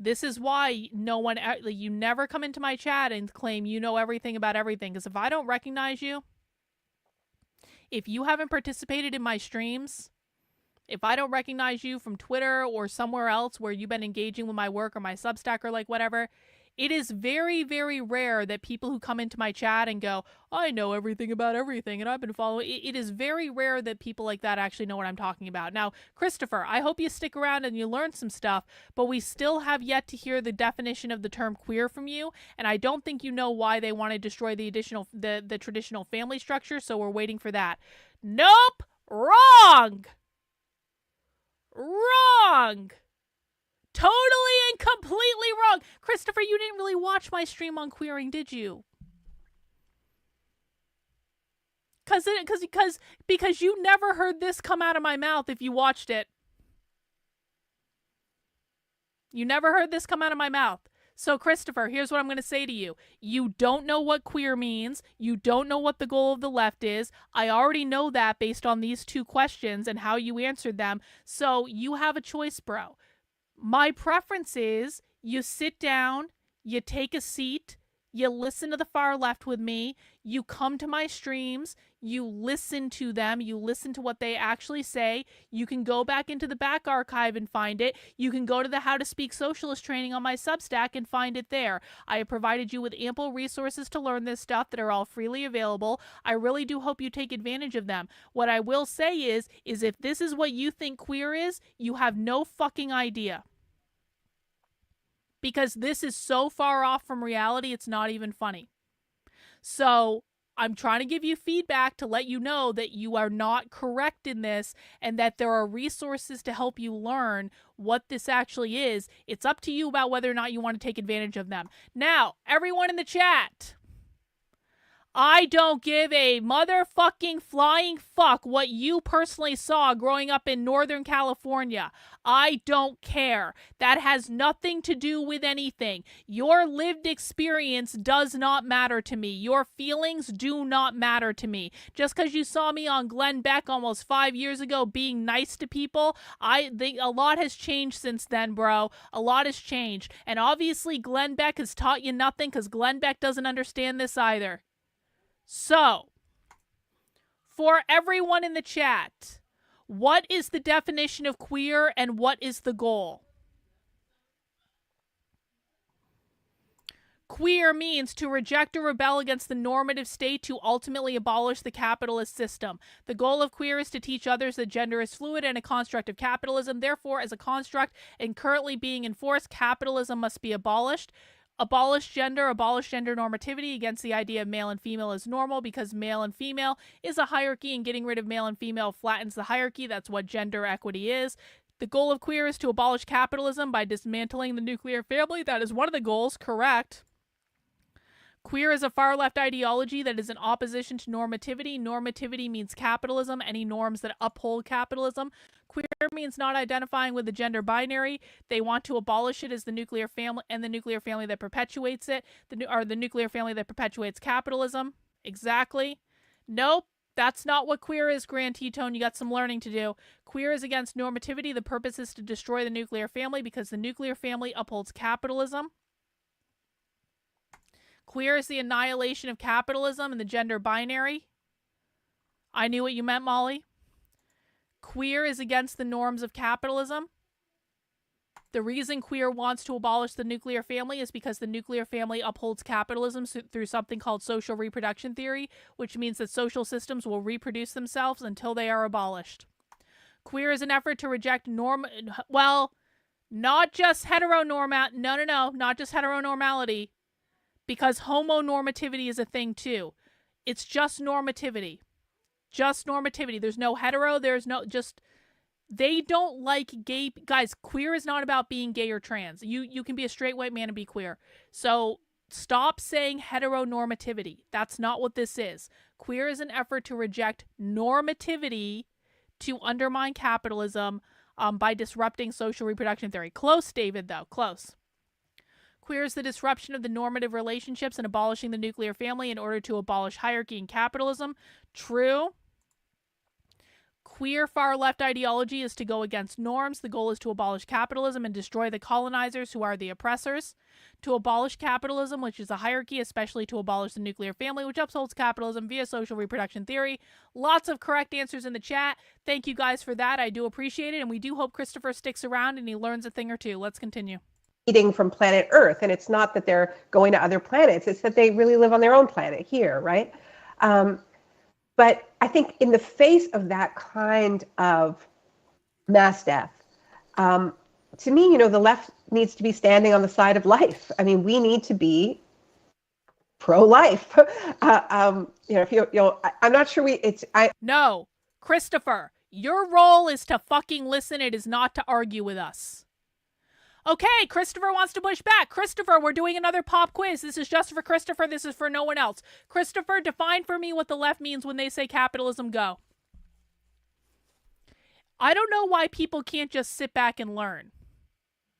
It is elusive to me why the right keeps losing to the fucking left when the right is absolutely incapable of sitting back and learning anything. Christopher, the question for you, because you refuse to take in the information that we just so generously gave you, the question for you is, what is the left's definition of capitalism?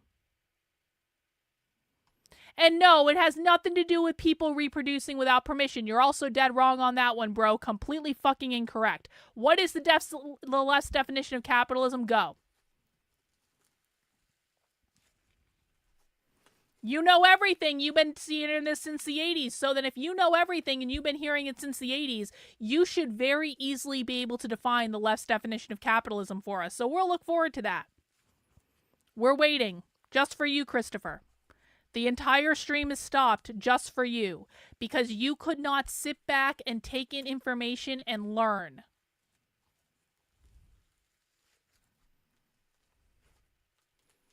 Because you wanted to know everything, because you listened to Glenn Beck. Cool, what does private property mean? Go. What does private property ownership mean? This is no one else but Christopher. What does private property ownership mean? Go.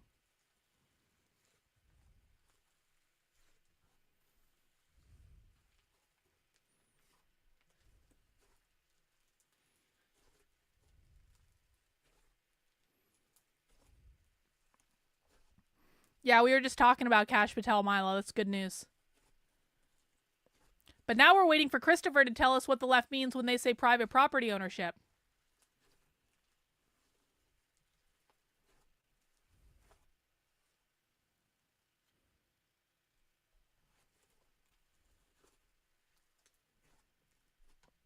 Nope, completely wrong. Completely wrong. Christopher, we've already defined it twice in this fucking stream, bro.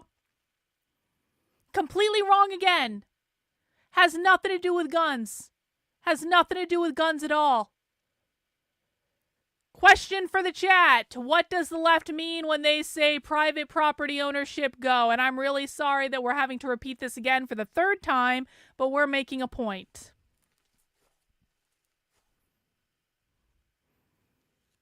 Let us know what the left's definition of private property ownership is. Christopher is 100% completely wrong, doesn't know what he's talking about. Janet says the definition of capitalism is private property ownership, your home, your land, your business, your kids, nuclear family, individual rights, intellectual property, anything that is bourgeois property. Bourgeois property means anything you can use to generate personal privatized wealth, including your home, your kids, your intellectual property, your land, your kitchen is part of that. Assets that generate personal private wealth, that's what bourgeois property is. Your home, your land, your business, rental properties, individual liberties, intellectual property, parental rights, etc., etc., etc. Christopher, if you are not ready to learn yet, then we can keep doing this. But personally, my recommendation, now that you've shown that you don't know basic 101 level knowledge about the far left, is that you sit back and you listen and you ask questions. If you don't do that, you're going to continue getting put on the spot, and you're going to continue to be embarrassed by me and my chat because you won't sit back and listen and learn what the real far left is. You might have encountered these people in the real world, but you obviously didn't listen to them. We know that. We listen to them all the time. So please sit back, learn, ask questions, but stop assuming that you know everything, because we've just demonstrated emphatically that you do not. It might be too soon to reclaim that slogan, but I really deeply believe that we need to be asserting in everything we do that we believe that all life is precious, that no one is disposable, no one is sacrificable, and have these, and part of the reason why I think we need to do this, and by the way, I don't think these are weak, soft, liberal principles. I think we need to look nowhere, whether it's housing, healthcare, border, Gaza, asserting the sacredness of life, the preciousness of life is extremely radical and transformational if we really believe it. But the other thing about sort of leading with those types of core values is it's harder to be misunderstood. And one of the things that I really noticed in this campaign was the way the slogans of the left have been twisted and filled with their opposite meanings again and again on the right. And part of that is just that we're always going to be at a disadvantage when it comes to the information wars. Like, we don't own our own TV networks, right? What did I tell you earlier? You know what? It doesn't matter. You're getting a timeout for the rest of the stream because you're not listening. 24-hour timeout for not listening to what I told you earlier. Goodbye. So we have to stress test our comms, like our communication, our narrative, to ask ourselves, how... Christian, haven't been around lately, been catching your content in bits and restreams. Great to be watching live again. Chat, drop some Lincolns and Hamiltons for the Queen. Hey, thank you so much, Christian. I really do appreciate it. Thank you, thank you. Let me add that to our tally. We are 25% of the way to our goal. Guys, I would really like to be able to focus on the presentation. I feel like we're getting off track because people in the chat are not actually commenting on the presentation. And listen, I'm willing to answer any question. I really am. If you have questions about the far left, please put them in the chat. I would prefer you put them in the chat than not. But I would really like to be able to listen to this and have us be responding to this as well. So if you have comments that are not a question and not related to what is being said in the presentation, please refrain from putting them in the chat because they are distracting to everyone else. We're trying to listen here. Will this be misunderstood? And I just don't think that, and if it's easy, if it's too easy, that's not a good framework, And I think that we come up with slogans that are like understandable with 8 footnotes. And that's just wild because we don't have the power to explain ourselves in that way. So I think we need to really just lead with values and then look for ways to manifest those values. Ending genocide is one. And for me, it's first and foremost. When it comes to climate, I've been trying to spread this phrase, eco-populism. I am an eco-socialist, but once again, I think eco-populism is sort of a better framing for the kinds of climate policies that would just be really damn popular right now. Because one of the things that we saw in this election is that climate was nowhere, which is unbelievable considering what's happening with wildfires and storms, during the election campaign. And Harris barely touched it because it has been made so toxic and has been successfully equated with the Davos elites on the right. So they're afraid of talking about climate. So we need to say climate policy means free transit for all. Climate transit means, your rent's going to be lower and you're going to. What she's talking about, if people are unclear, Naomi Klein is talking about how to try to appeal to the right with leftist policies. She's basically done opposition research, and she's saying, listen, here is how the right perceives this climate change thing. They don't want to do it because they think it's a globalist agenda. So here is the messaging that we have to use on the right to advance climate change, because they're not going to do it if we use this messaging, but maybe if we speak to things that they care about, then that will get them to buy into our topic. That's what she's saying right now. Have a free heat pump delivered to your house and installed for free. Really universalist programs that are lowering daily costs and breaking through in a really concrete way this idea that you have to choose between caring about the sustainability of our one and only home, despite what Elon Musk says, and being able to pay for groceries, being able to survive, right? So I think we need both of those things, like this sort of big narrative work, and rooted in values, and very clear, concrete policies that we fight for. And I think Astra does this with the Debt Collective. But it's the storytelling and reasserting over and over again. It's because we believe that no one should be thrown away, and the fact that we haven't done that is going to hurt us when these deportations start, right? And the fact that Kamala Harris fought this election claiming she was tougher on the border is a disaster. And also the fact that they continue to support this genocide with more weapons and more money. Because, allowing huge numbers of people to die on your watch or be killed on your watch, it's a habit, and so that is why I think that we need to get so basic in terms of what our values are. I'm curious to hear what you think, because I know this can be dismissed as soft, but I'm just really worried that if we aren't out there using every sort of platform that we have to assert our universal humanity, and the sanctity of life, and that's not just human life, then we're not going to be able to revive people's spirits, right? Because I think that part of what happened with Trump in this election is just people being so worn down that it was, it's just, I'm going to protect me and mine. And, one of the things I know from paying too much attention to Steve Bannon is that mass deportations are economic policy. Yeah, they are. And they're economic policy that is being pitched to immigrant communities. Everyone was so busy laughing about black jobs. What's a black job? Is it Simone Biles? That they didn't actually engage with what was being said. True, right? Naomi Klein. This is a way to open up jobs, low wage jobs, but jobs. Do I think that popular progressives are secretly socialists? No, I do not. No. That is a conservative bullshit talking point that is not hinged into reality at all in any way. And no, Progressives are not socialists. Democrats are not socialists. Liberals are not socialists. The socialists we're watching don't consider the Democratic Socialists of America to be socialist. No. And maybe they can be made better. But I've really been struck listening to Bannon. They're having these big debates about whether they're going to deport enough people for this to successfully be an economic program, right? And this is what fascism does. It was an economic program to get rid of the Jews and take all their stuff and redistribute it.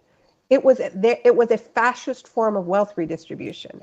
And I think we're seeing that now, and we never engaged with it. We just laughed about it, or we said it was racist, which of course it was.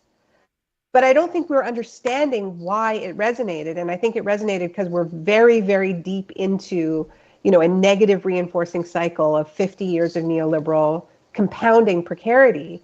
And now, it's feeding on itself. So I'm going to end there. But I was trying to be more hopeful. But all right. Okay. It's very good to be with you all. No, they do not see Steve Bannon as the enemy. They don't see conservatives as the enemy. They consider... She was just doing research for a book. That's why she was listening to Steve Bannon. That's it. Guys...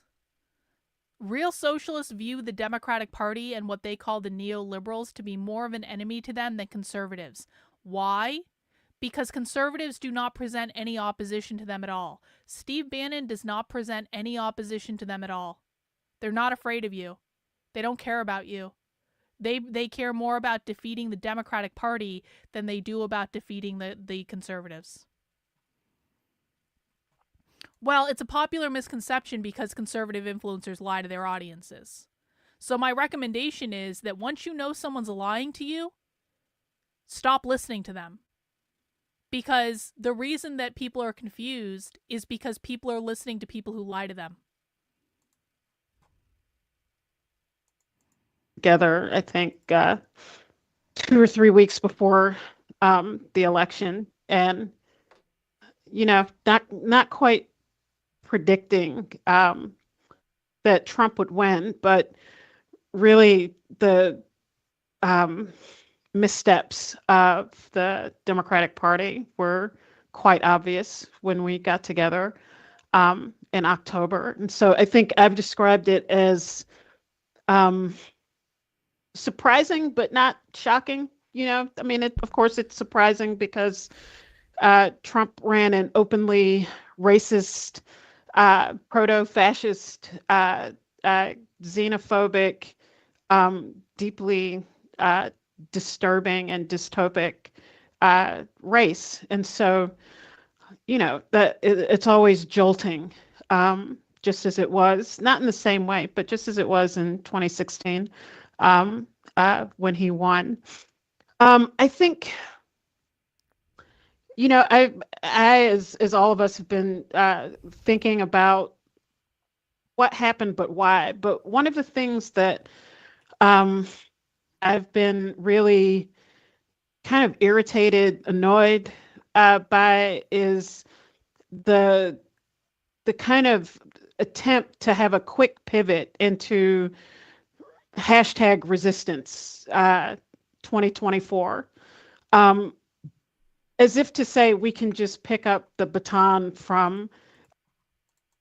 Do you think they would still view it as a loss and have they would have recruited either way? It doesn't matter. They would have had basically the same response. If it's preferable to them that Trump won, guys. They didn't prefer Kamala over Trump. It's preferable to them that Trump won because they're going to be able to recruit more people under Trump than they would under Kamala. So I don't think they're upset at all. And I think they would have viewed Kamala as more of a loss than they would have viewed Trump. She's not a neoliberal. She would not be presenting on this if she was a neoliberal. The end of the last Trump presidency, and pick up where things left off. I think Al Sharpton has called for a march in Washington. I think I saw something about a women's march in January. Gonna be a lot of marches. And it's irritating because, I mean, I'm on multiple levels, but I'll go through some of them. I think probably the most important thing is there are all kinds of explanations, hot takes, cold takes now circulating about what happened. But to me, what is most striking is that whatever constitutes the left in this country can't even cohere around a common understanding of what happened. When I say neoliberal, that is a term that the far left uses to describe Democrats, progressives, and democratic socialists of America. So David, I've now answered this question for you at least 3 times on this stream. So what I need you to do is listen to what I'm saying. And you might be working through some cognitive dissonance about this because you've obviously come from listening to right-leaning influencers that have not told you the truth. It does not mean establishment capitalist Democrats. All Democrats are establishment and capitalist Democrats. All progressives are establishment and capitalist. Even democratic socialists of America are perceived to uphold the system as capitalism because they do not want a revolution against it. When they say neoliberals, they mean all of those groups. Happen, meaning that for some, and this is call it the progressive movement, the left broadly construed, but there is the anger at Black men, at Muslims. Some of the stuff on social media is just shocking and appalling. Enjoy your deportation. You're going to fuck around and find out. And now you're about to find out. Attacks on the Muslim community. Dearborn, wishing bad things to happen to Arabs and Muslims in the state of Michigan for not falling into line. And these are people who would consider themselves, who see themselves as liberals. There's different rants about whose fault it was. Is it the white left, white progressives? So the point being that how do we pivot to talk about the new resistance when we don't even understand what just happened, why it happened, and how it happened? And so to that end, I think that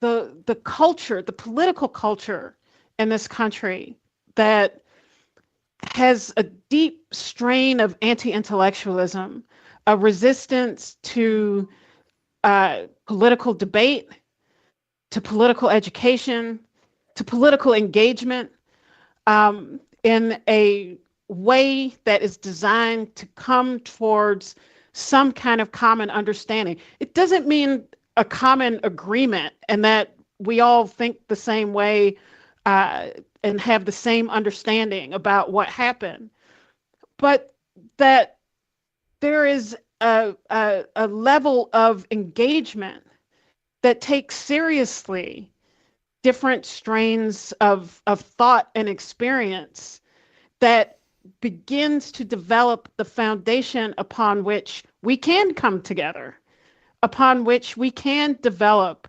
some practices of solidarity that don't just feel cheap and altruistic or even transactional, but that come through a deep understanding of the pain. Hang on, Bob's got a question. Why do they talk as if education will make people into bigger communists? Because education is central to the organizing efforts of the far left. Everything they do will be... so my first book is not going to give you an understanding of this because I wrote my first book before I did... David, you need to go watch the How to Speak Socialist presentation that I directed you to earlier. That's what you need to do. That's going to give you the best understanding of this. I wrote my last book before I got into any of this, so it doesn't cover any of this. The book I'm working on now covers all these topics. So go watch the How to Speak Socialist presentation that I mentioned earlier. So the organizing efforts of the far left are focused entirely around education. One of the ways that socialists make their money is through book publishing. Another way they make money is by hosting educational events. Another way they make money is by getting people to buy their stuff, essentially. So that's why they focus so much on education. They also control the colleges and universities. They also control the K through 12 schools. That is the central force of everything they're doing.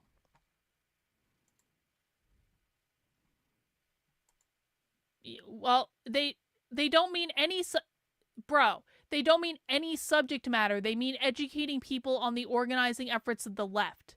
That's what they mean. This is not about reading, writing, arithmetic, any subject matter. This is about educating people on how the left wins. The suffering, the hopes of what has happened in the past, but what the future. Listen, one of the reasons, there are some really good questions being asked in the chat. And I appreciate the people asking the good questions in the chat. However, the biggest problem that is caused on the socialism stream is when people come into the stream and they assume that they know everything about everything because they listen to some right-leaning fucking conservative talk about it one time, or they follow libs of TikTok, or they have a subscription to the Daily Wire or something like that. Or they watch Fox News. Or they listen to Steven Crowder. Can we please, I am begging you, can you please stop assuming you know everything about the left? Because I've been listening to the radical revolutionary far left almost every day in my life for over 3 years, and I don't know everything about them. So for people who are new, especially if you are coming from listening to majority conservative content creators, you don't know shit about shit. Because none of them understand this. I know enough to know that. None of them understand this. And so when people come into the chat and they say, here's why they're doing this, here's why they're doing that, it's all about this, it's all about that. And all it is about listening to themselves talk to advance whatever conspiracy theory they heard from their favorite conservative commentator. It's extremely disruptive. It also advances information that is not relevant to the presentation in the chat. It also doesn't actually allow you to learn what the real far left is because you're not asking questions. So please, if you form what you have to say in the form of a question, then we can deal with that. But stop coming into the chat and asserting things that you think you know because you heard them from other places or that you made them up in your own head, but they aren't actually relevant because it is extremely disruptive to everything else. Can be. And so I think that,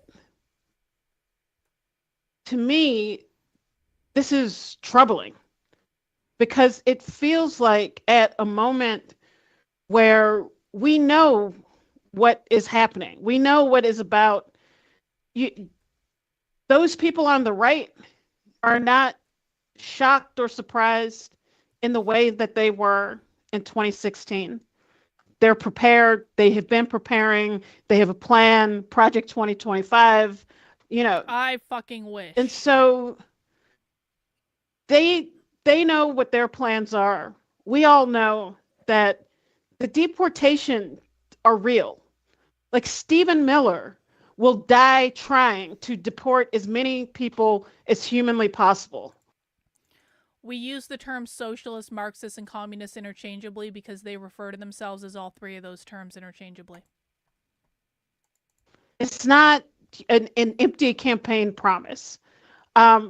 We know that the attacks on the political left, on academics, on people who talk about politics, talk about these things. We know that those things are happening. We know the suffering that is going to happen with these threats to strip down the state, to strip down the services offered by the state in the name of getting rid of red tape, in the name of efficiency, in the name of regenerating the economy.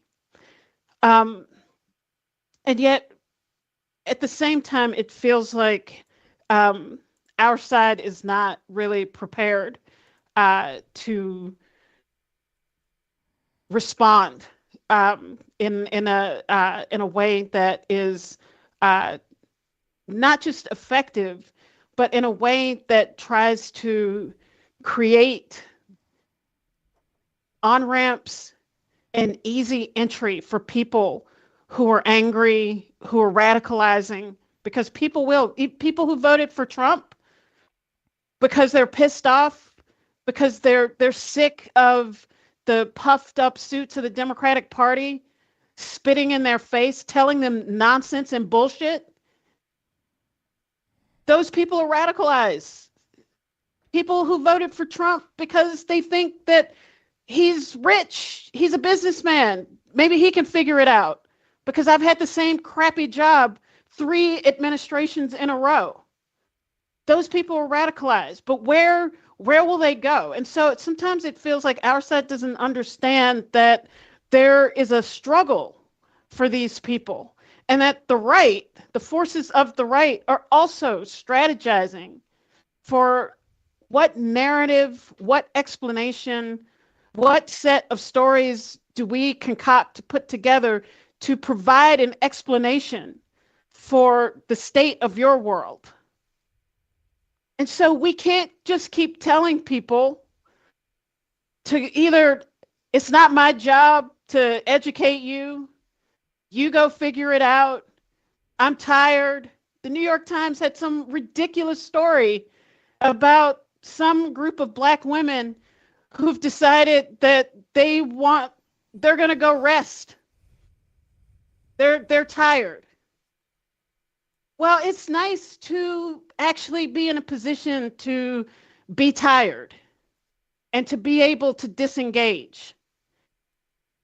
But there are a lot of people who don't have the ability to be tired, to disengage, and to just go off and do something else. But the point is, if we don't rebuild a left that is habitable, hospitable to regular people, then we're going to have a problem. Because the resistance can't just be, it can't be people who are already integrated into political organizing, activism, and the left. And so I think, where do we go from here, or what is next? I think that we really have to try to wrap our minds and understanding around what happened in this election that is not, that really just tries to understand how Black men, how Latino men, how working class white men and women were attracted to what Trump was saying. And part of that, I think, is recognizing, and this is really where the Democrats' focus on joy was so appalling, if not disgusting. Not only because there is an active genocide underway in Gaza, and so what the hell are you talking about? But also it just seemed to be a complete lack of awareness about the extraordinary suffering that exists in this country. And part of that was inbuilt because they were running on, we fixed the economy. We've got the best economy in the world after the pandemic.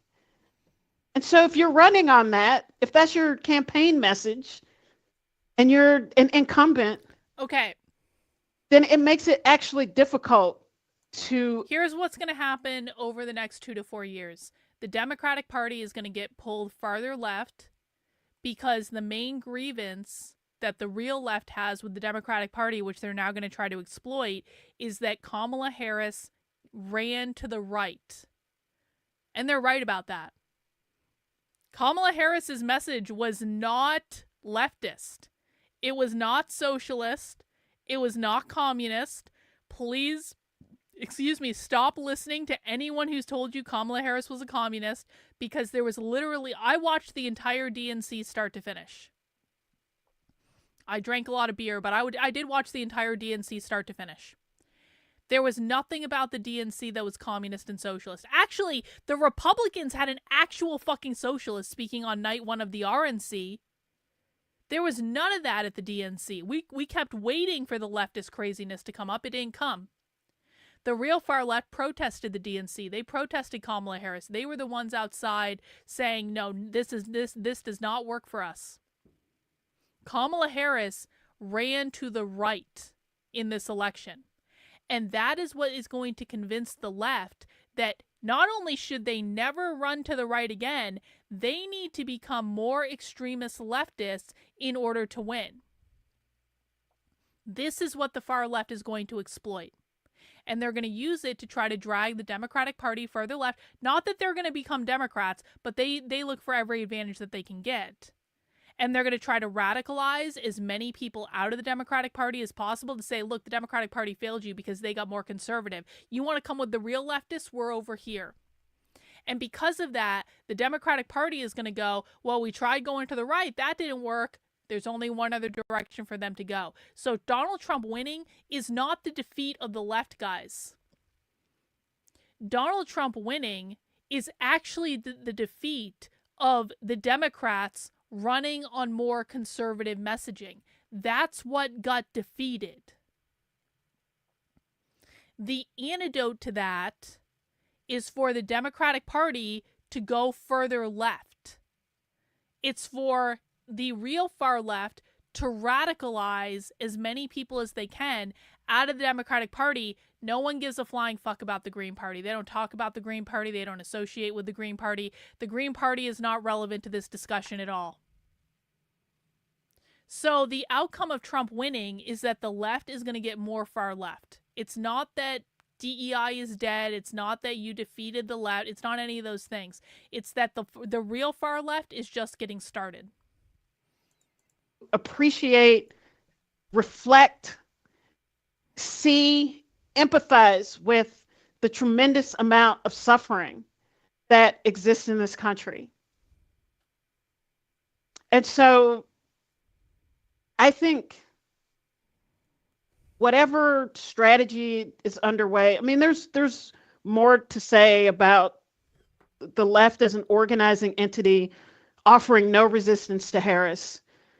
And in some cases, endorsing Harris within minutes after she announced her candidacy, but offering, when she's making horrendous statements about maintaining the world's most lethal military, not having a word to say, when she's chuckling at Trump's racist comments about Haitians as if to just dismiss this as, oh, he's just so extreme, and having nothing to say about that is a problem. And so I think there's a lot to unpack. There's a lot to talk about, but first it's about really trying to understand what the actual state of life is in this country. And how is that related to what happened in this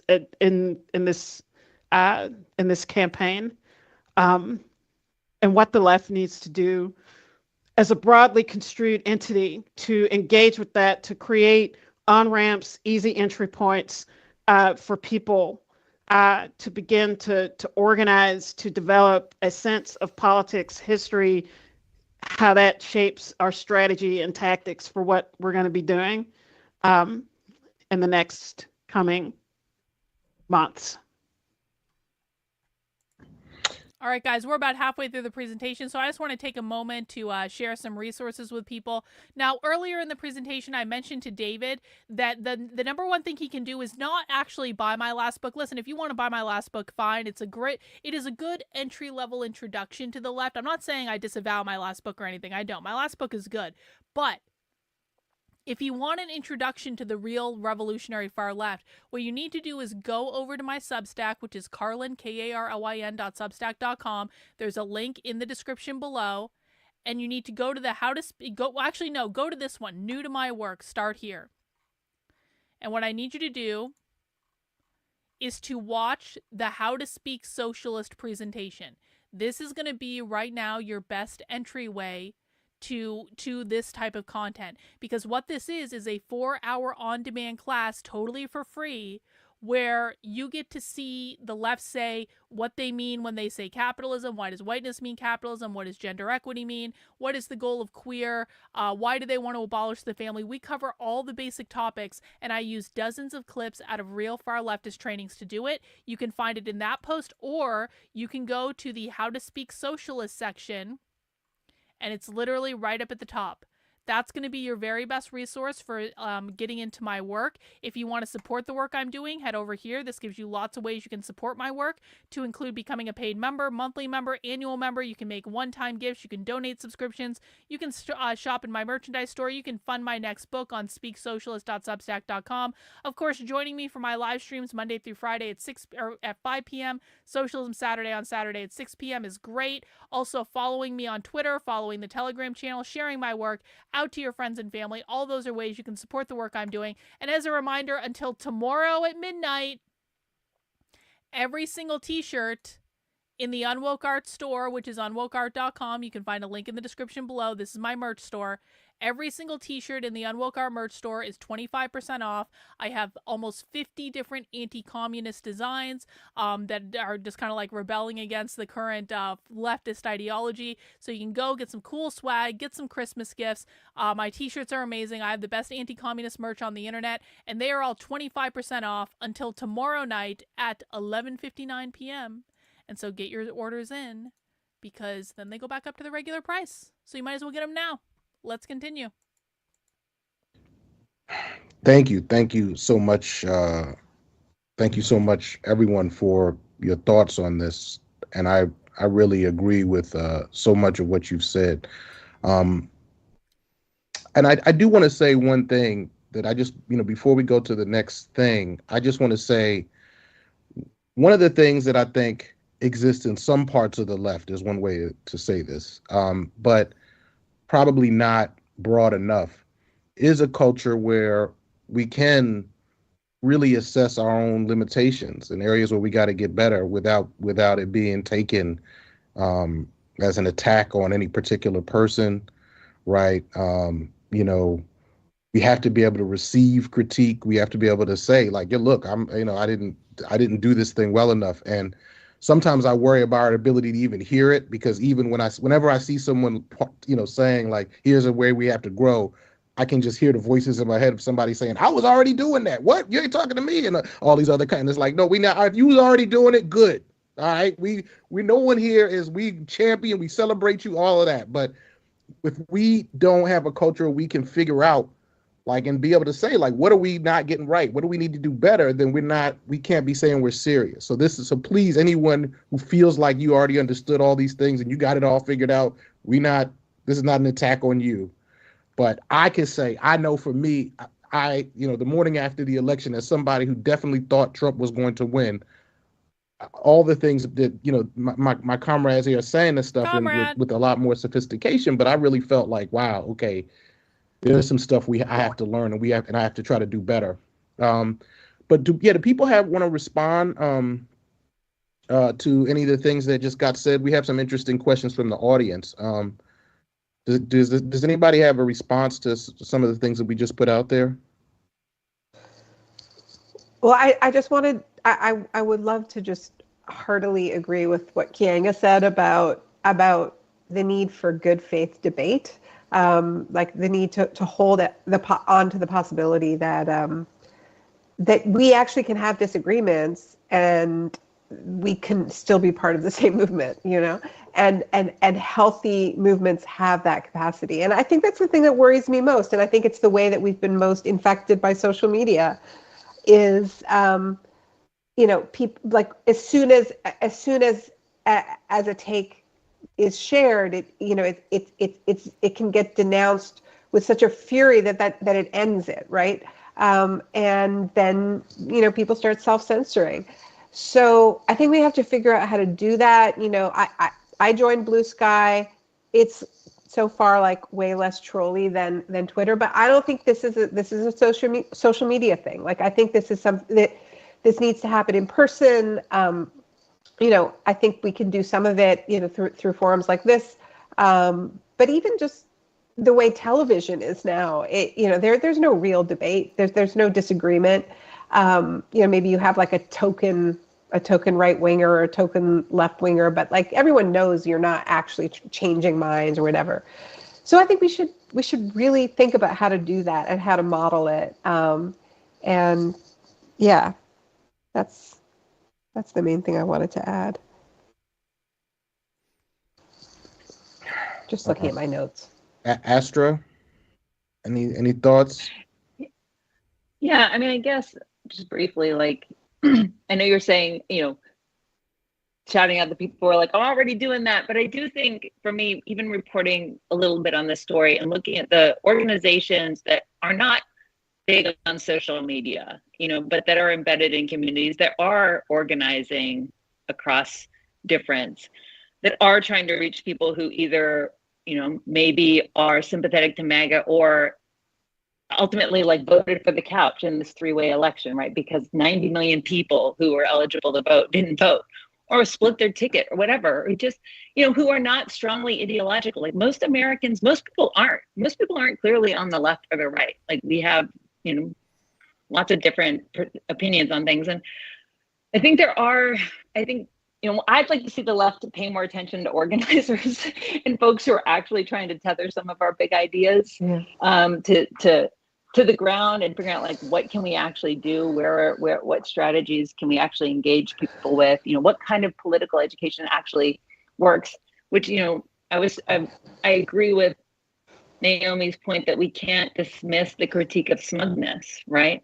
And there's a kind of temptation. I mean, the Trump administration is like the people being nominated for these cabinets. They're really stupid. It's painful, but I don't think you fight stupid.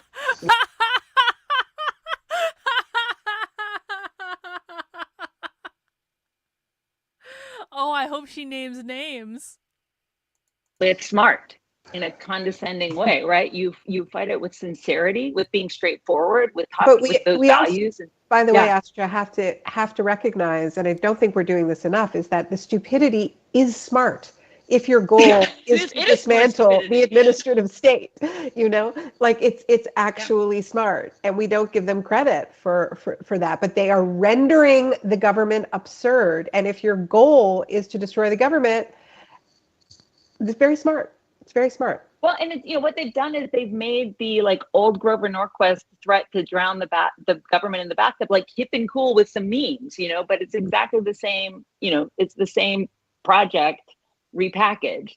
So yes, I agree. It's like living in a cartoon when the Matt Gaetz nomination for the AG comes across Linda McMahon from the WWE to the Department of Education.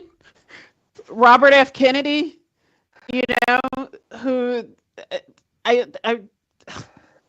I made a joke about this, on election night that, Trump's going to appoint him the head of HHS just because it was so absurd. And that's clearly part of the motivation is to own the libs and it is. to true. Consciously put incompetent people into these positions, or people who are so vested in whatever private sector they are coming out of to capture and completely undermine the agency itself. And so, I think, this is bad. It's bad.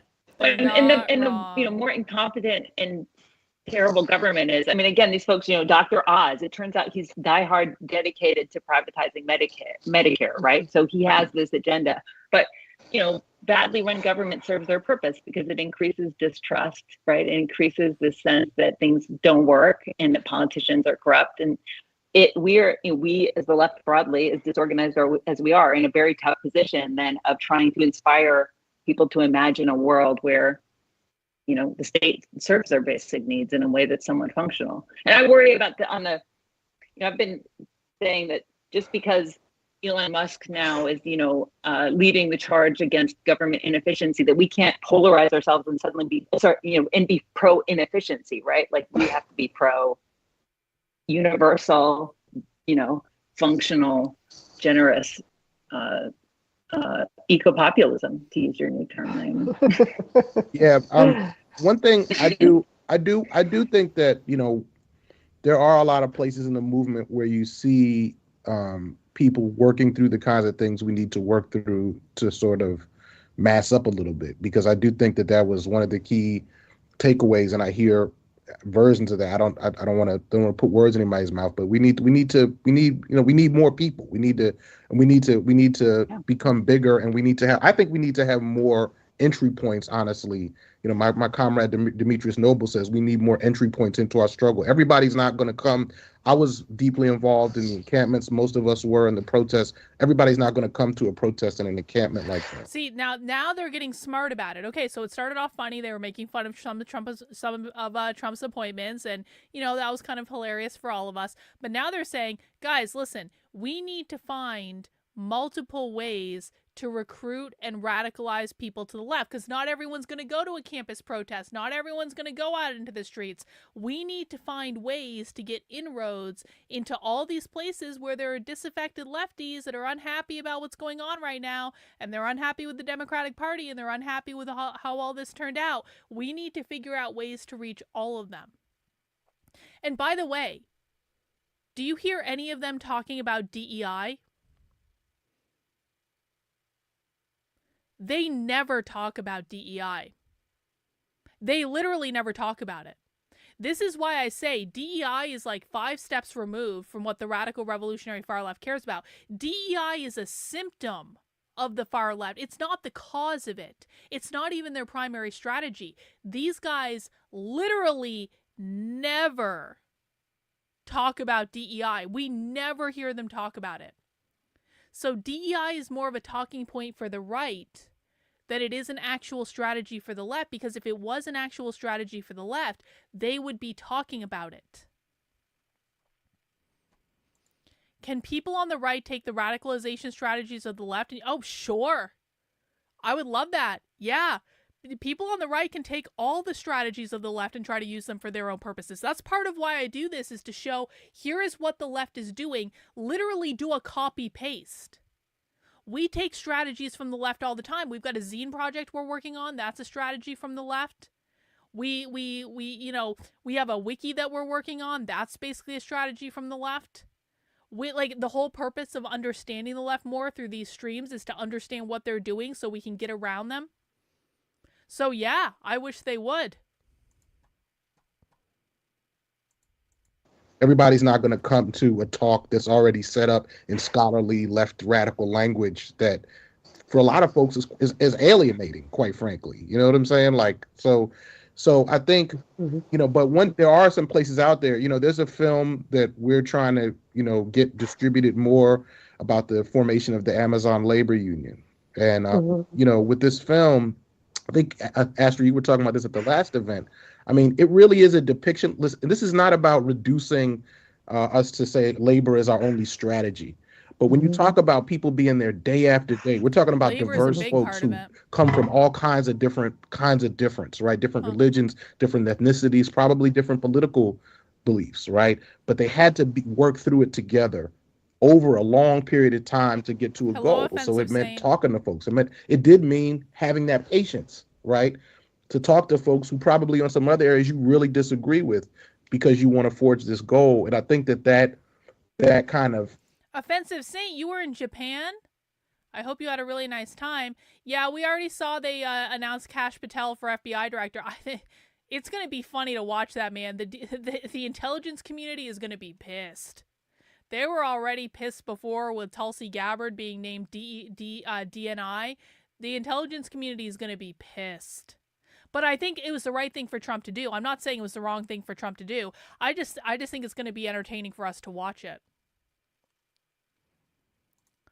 The left appears to have an advantage over the right because they have a collective mind. No. The right is exceptionally collective. Not only is the right exceptionally collective, the right is driven almost entirely by their emotions. And so no, I don't agree with that assessment. The reason the left has an advantage over the right is the left is focused on goals. The left has a vision for what they want. The left is constantly organizing for what they want. They're constantly out there working. The left actually does things that matter in the real world, whereas the right just whines and complains and cries and lies and misleads their audience to make money on the internet. This is why the left has an advantage. It's not because they have a collective mindset and the right is oh so individual, because the right's not individual. They're really not. The right not only is an individual, they're also lazy AF. They don't do anything. And it's just like, the left is out there every single day. Even when they're in the opposition, no time greater than when they're in the opposition. So that's why they have an advantage. It's not because they're collectivists, even though they are.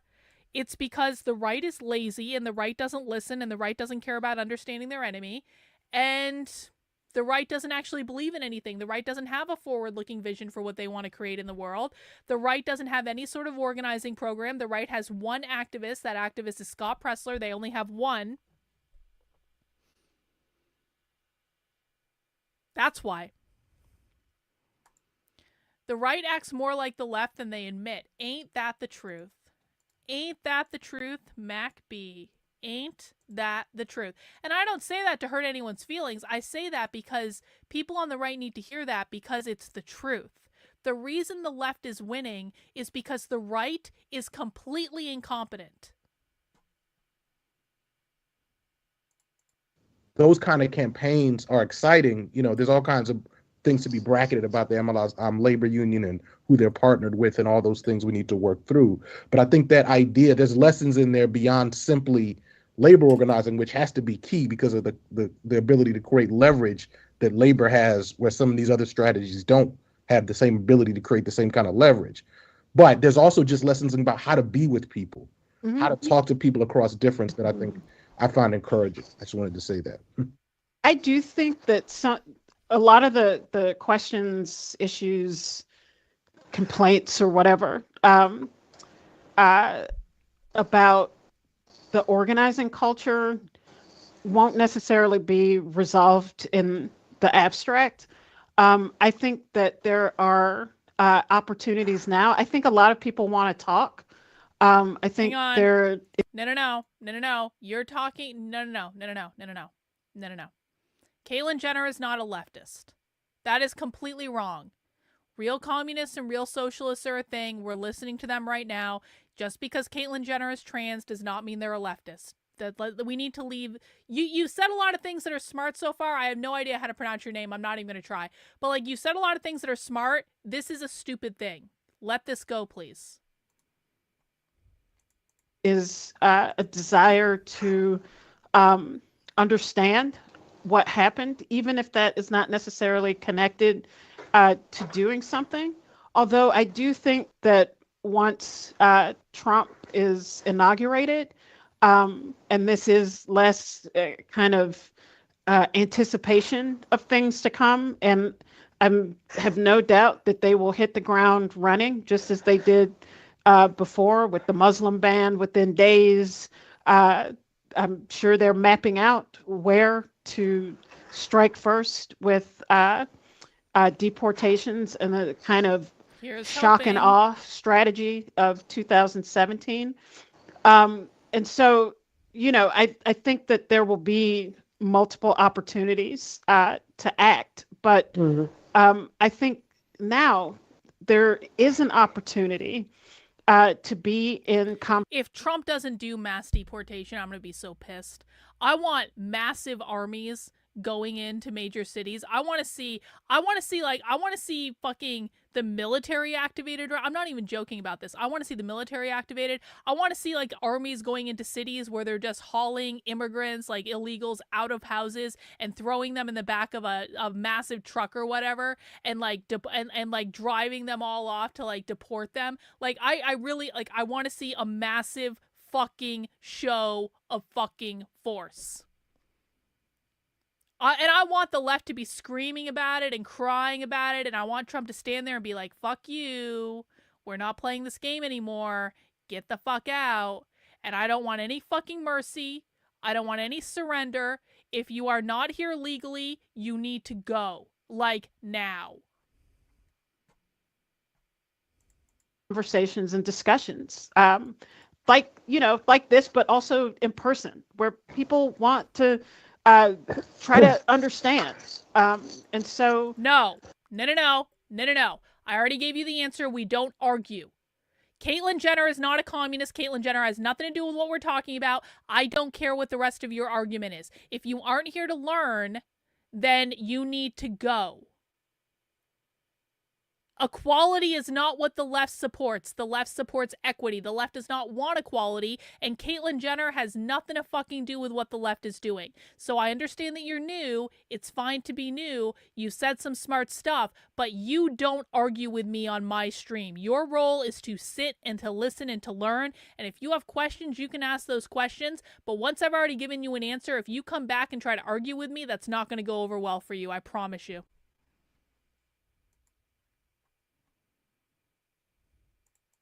I think, you know, it's hard to say what is the thing to do.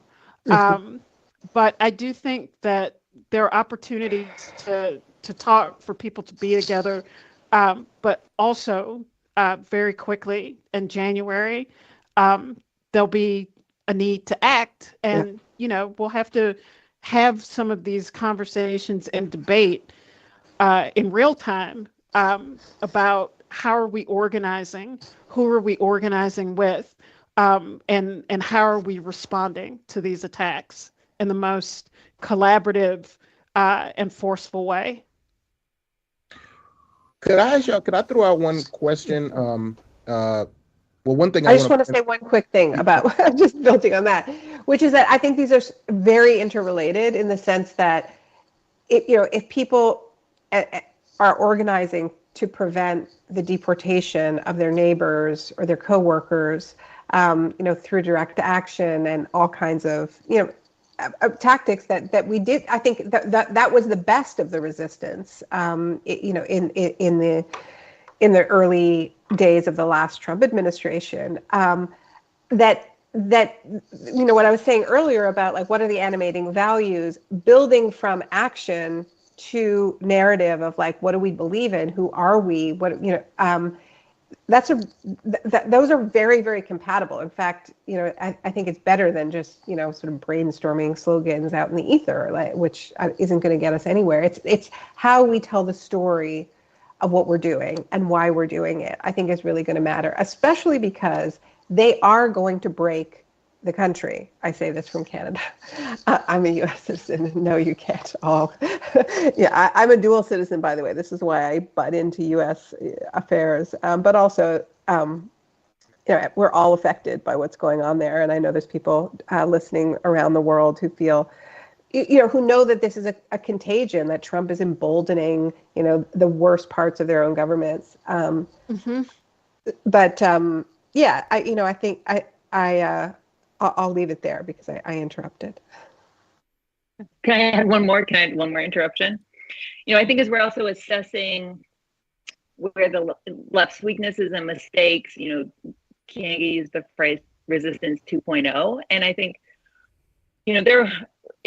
a resistance is better than no resistance. But, I think we also really haven't assessed, what were the consequences of the outpouring of protests during the first Trump administration. And I think there were, I had debates with leftist people, leftist comrades who I disagreed with. They said Trump. Lucky Day says, are these people the Socialist Party of America? There's no such thing as the Socialist Party of America, so no, they're not.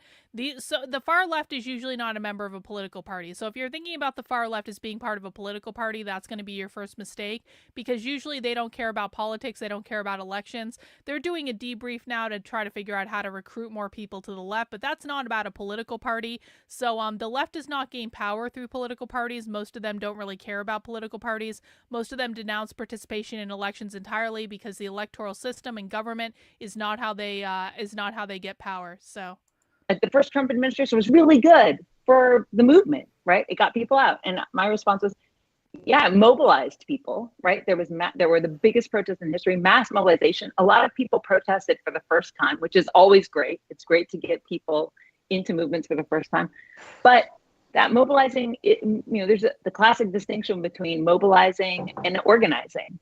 And folks were not able to be channeled into political homes. Very little infrastructure resulted from that. And that is a mistake I think we really need to learn. I've always said I'd rather have 1,000 dedicated organizers in durable formation than 100,000 folks who pop off for one day. And I think that was, and the fact that folks were kind of remembering that fondly instead of thinking, God, what was really left behind? What was what infrastructure was there as a result is worrying to me, because we need to build infrastructure that can last through the ebbs and the flows, that can both be defensive and help protect what we can in a moment like this, but can be forward looking and get folks and hold folks even through periods of despair, disappointment, defeat, so that we can keep, fighting over the generations that we know we need to fight.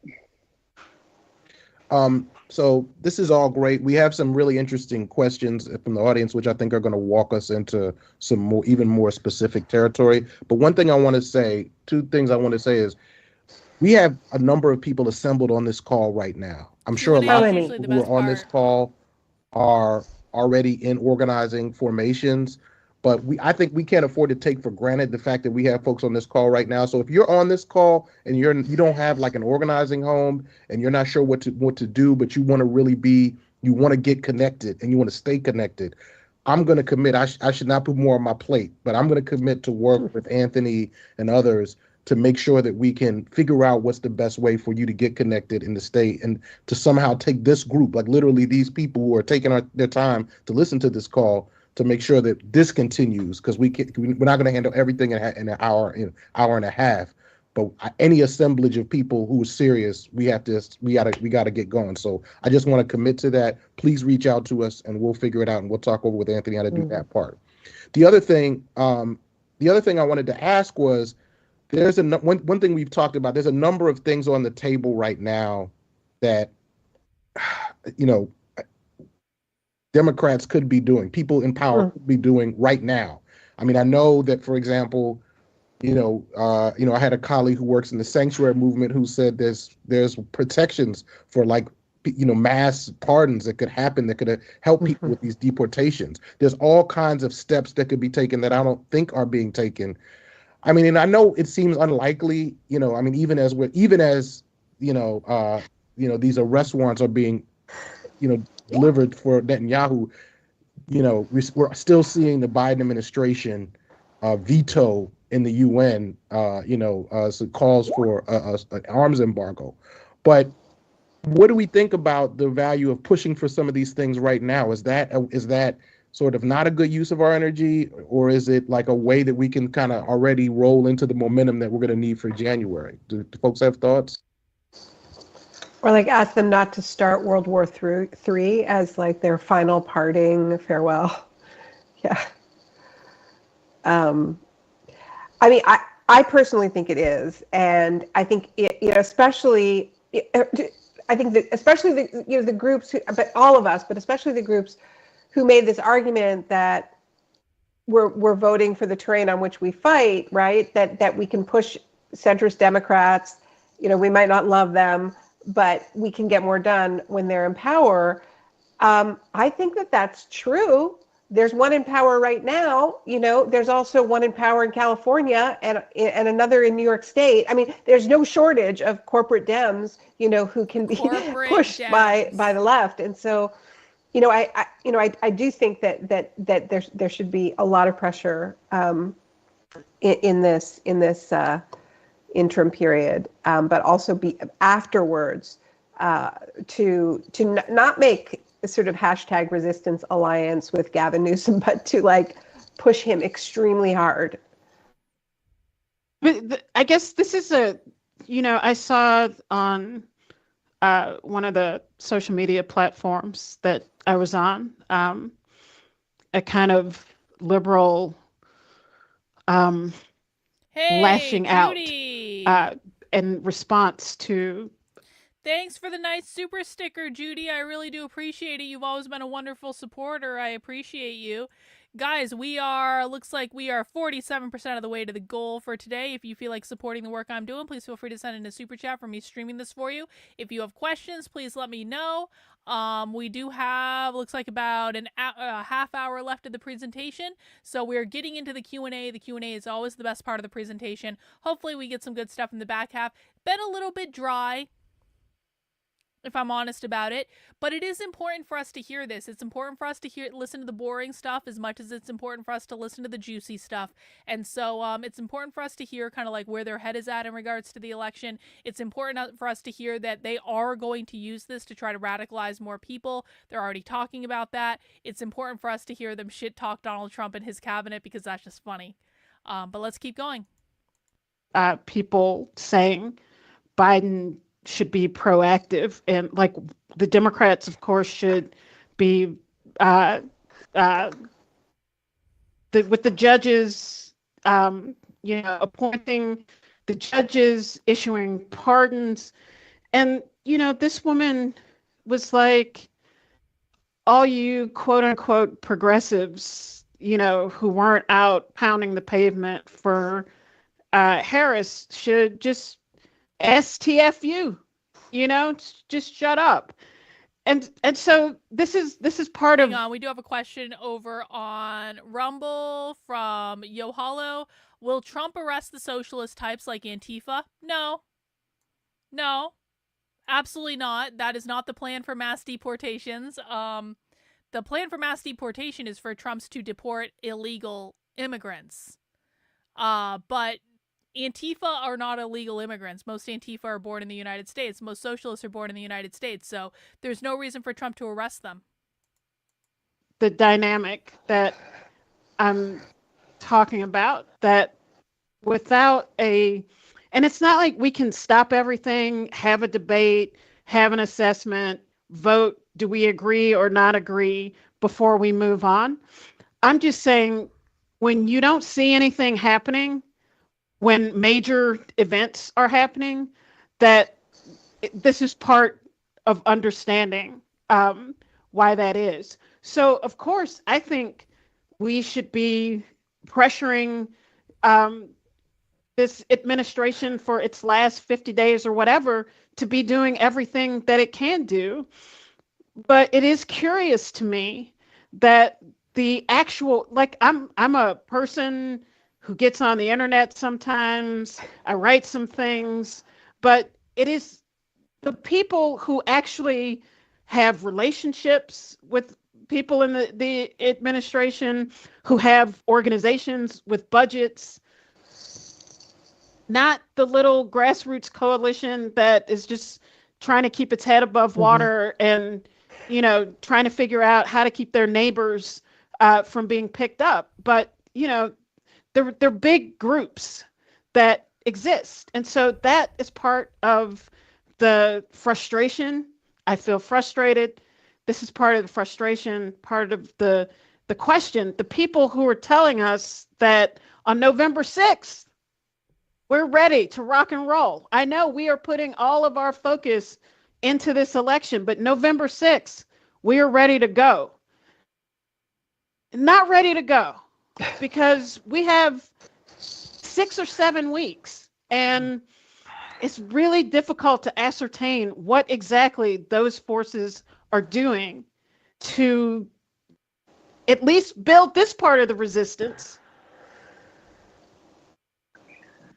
I have to step in here and just plug that, the Debt Collective is actually organizing 2 actions in DC next month, focused on trying to get this administration to do as much as it can in terms of delivering debt relief. So we are actually, one of our big focuses is organizing older debtors. Older folks are actually the fastest group of student debtors. So we've got a bunch of folks heading to DC because the administration for now still has the authority to cancel people's debts based on their age. So, why not, as a parting gift, release millions of folks over the age of 50, 60, from their student loans? Because when the next administration comes in, we're not going to be talking about abolishing student debt. We're going to be talking about abolishing the Department of Education and having to suddenly pivot and protect this agency that actually has, been completely wasted, in my opinion, for the last 4 years. And, I think what you just said really resonates with me. Is there are a lot of people who should have some crumb of influence at this moment and aren't using it to push for everything that we need before, these folks determined to destroy the administrative state, except for the parts that they can use for punitive profit making, are coming in. But we do have to fight as much as we can till January 20th, and a lot of groups are doing the best they can, I think.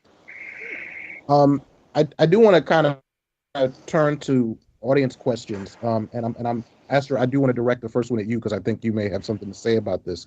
But we have one question from the audience that says, what do folks think about how to partner with labor? Are there specific labor leaders we should be uplifting? We need spokespeople to connect. Listen, I do not like Trump's Secretary of Labor nominee. I'm going to say that right now. I don't like it. I think that she has a lot of leftist tendencies. I don't care if she's technically a Republican. I don't care. Like, Trump's Secretary of Labor got the thumbs up from Randy Weingarten. That tells me all I need to know about Trump's Secretary of Labor. And the unions are not an insignificant thing with the far left, because the unions are how they organize in workplaces. So I'm not a fan. With working people. Do folks have thoughts? I don't know if you want to start off on that, Astro. Well, you're actually in a labor union. I mean, I think, I think labor is incredibly important.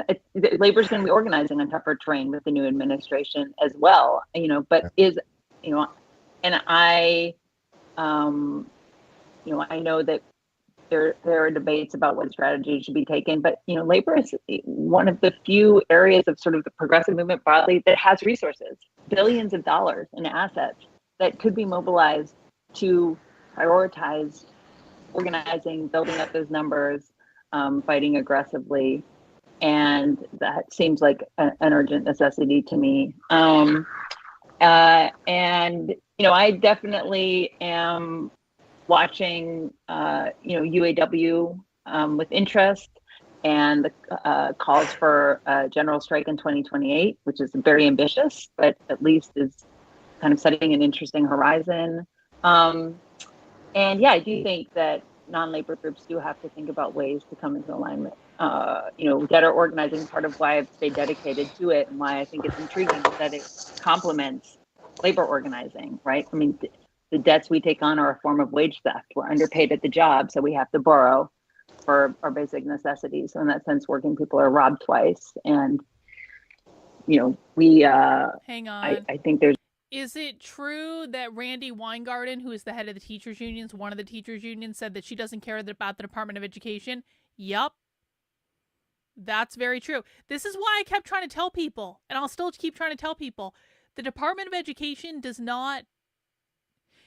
I want Trump to abolish it. Don't get me wrong. I absolutely want Trump to abolish the Department of Education. Abolishing the Department of Education is going to do nothing in terms of solving the actual problems.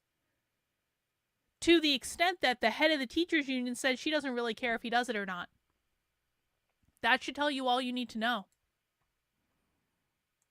There's a lot of potential overlap, especially in the higher ed fight. So those are some of the labor unions we've been partnering with more closely. But The fact is also in huge parts of the country, a lot of folks will never have a chance to join the labor movement because right to work laws, because of the way the economy has been structured. So I think we also need to start thinking about what it means for workers to organize without official legal recognition, other forms of solidarity unionism, and remembering that for a huge part of this country's history, labor organizing was illegal and people did it anyway. And that's those are kind of some of the lessons I think that we need to go back to. Yeah. Do other people have thoughts? I have some AUP thoughts, but do other folks have some thoughts? I just very quickly say, I think that it's also about doing more with the unions we have. I mean, I think that the sort of tradition of shop floor education has kind of gone dormant at a lot of unions, not all of them. But particularly where you see these rifts inside big unions, including UAW, where, a significant portion did vote Trump, I think there is an opportunity to do a lot more just popular education that isn't partisan, that is just like understand. There's going to be a lot to learn about, like looking at what they're doing with these huge clawbacks and with health. I mean, but just basic shop floor education, I think, is sort of underdiscussed and undervalued. So we've had like really significant breakthroughs, like 5 major unions signing a ceasefire, the call for ceasefire. But does that trickle down to the members, right?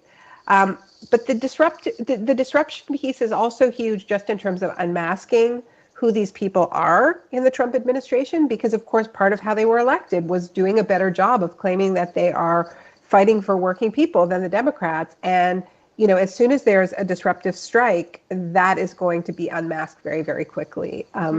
So that will matter.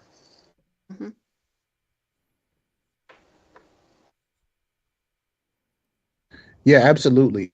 And I think that, I would say, one thing that's scary is that the NLRB is likely to really be gutted under this new administration. And that is something we're going to have to think about. Interestingly, though, that might weirdly also dialectically open up some other, protections for other kinds of organizing, other kinds of labor organizing. But to your point, Naomi, one of our members in the AUP, Devarian Baldwin, has talked about conceiving of a new shop floor, right? Stuff. So part of the way that labor, both in higher education and elsewhere, has to really make sure that everybody understands the relevance is by talking about other sites. For example, in higher education, we have to be organizing for the common good around issues of housing, right? Around all kinds of issues that are not, counseling. I think in some ways the Chicago Teachers Union offers a really good example where during one of their campaigns, they refused to negotiate about their own salaries until some of these other more material needs that speak more directly to their communities were met. So I think that both in terms of making labor struggle, making the left and translating it into really concrete demands in the way you talked about for people, concrete demands, by the way, that are also speaking specifically to, we're not abandoning people of color. We're not abandoning our queer folks. It's like, all. So listen, online streamers usually are not connected into any of this. And I would not get my news about what the left is doing from online streamers, if I'm honest about it. Destiny doesn't know shit about shit. Destiny's entire porn catalog just got released on the internet. So maybe we shouldn't be using him as a resource. Cenk Uygur is a progressive. He's not connected to any of this. Anna Kasparian is a progressive. She's not connected to any of this. Hassan Piker is not a socialist. Vosh is not a socialist. None of that is real. These are real leftist activists. The online people are all fake. All these fights, I think that's really important. And I just think that's certainly a lot of how we're thinking about our work in the AAUP as well.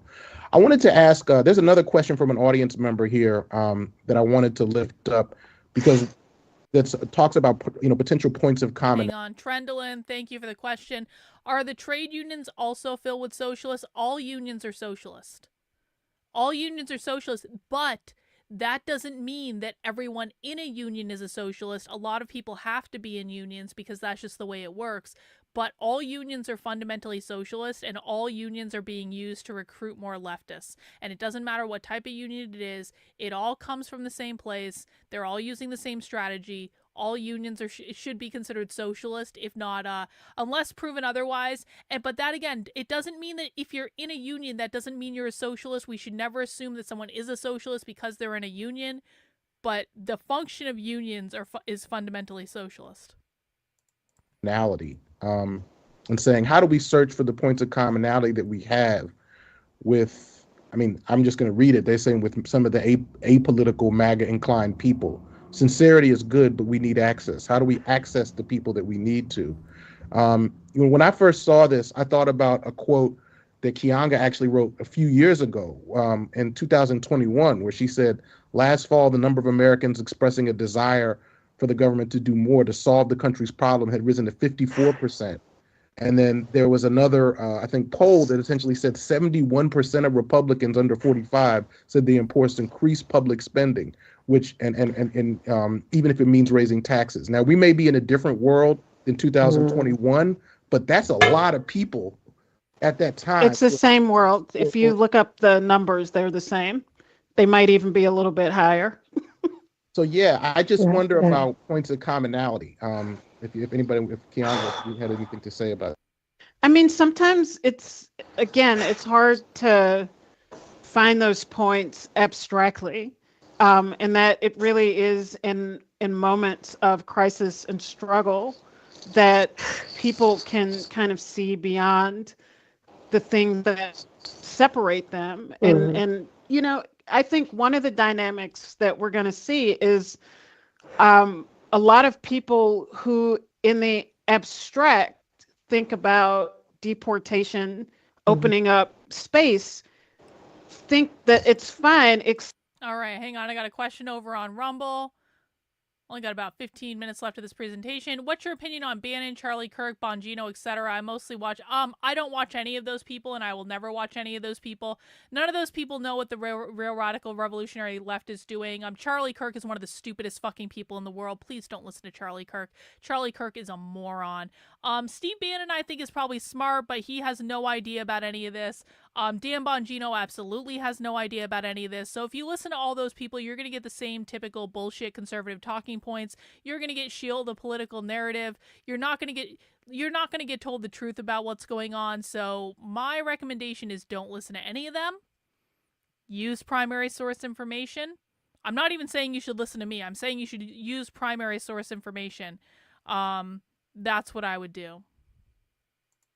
Except for the people who work in the store in their neighborhood, or the family who lives next door to them. And so I think for a lot of people that the reality of this has not really sunk in, and which just means that the opposition to it may bring together a broad grouping of people. And what we have to resist within our movement is the hectoring of people who, oh, but you voted for Trump, so you're not actually allowed to be against this, or you think this, therefore you're not allowed to be opposed to this. And so sometimes with coalitions, and I was talking to a student about this earlier, that there's a lot that students on campus disagree about. You've got the Young Democrats, you've got SJP, you've got and everything that falls in between. But what they might actually agree on is the right to be able to speak and the right to be able to organize and to assemble. And so that might be the basis upon which they come together to organize. And it can be narrow, but that is an entry point into a collaboration and struggle that opens up the possibility of then talking and engaging in different ways. But I think it's difficult to step back outside of that and, what are the points of commonality with, the MAGA neighbor down. That might be too abstract. But that's my. Yeah, absolutely. I do think this is where the basic, like the material focus, can work. I mean, talking to folks who, are organizing in, as I said, mobile home parks, right? Places where there are lots of places where the community has very, your neighbors have different opinions than you.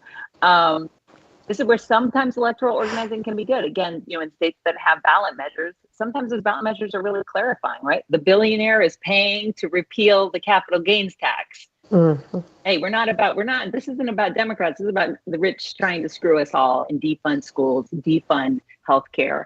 And those can be, I think, opportunities to, go in communities and talk to neighbors. I mean, the Debt Collective began organizing folks who were defrauded by predatory for-profit colleges, trade schools, right? Vocational schools, exactly the kind of schools that this new administration is just going to be loving up, right? That is what they mean. The people who went, we started organizing with came from all over the political spectrum. But what they had in common was that they had been defrauded.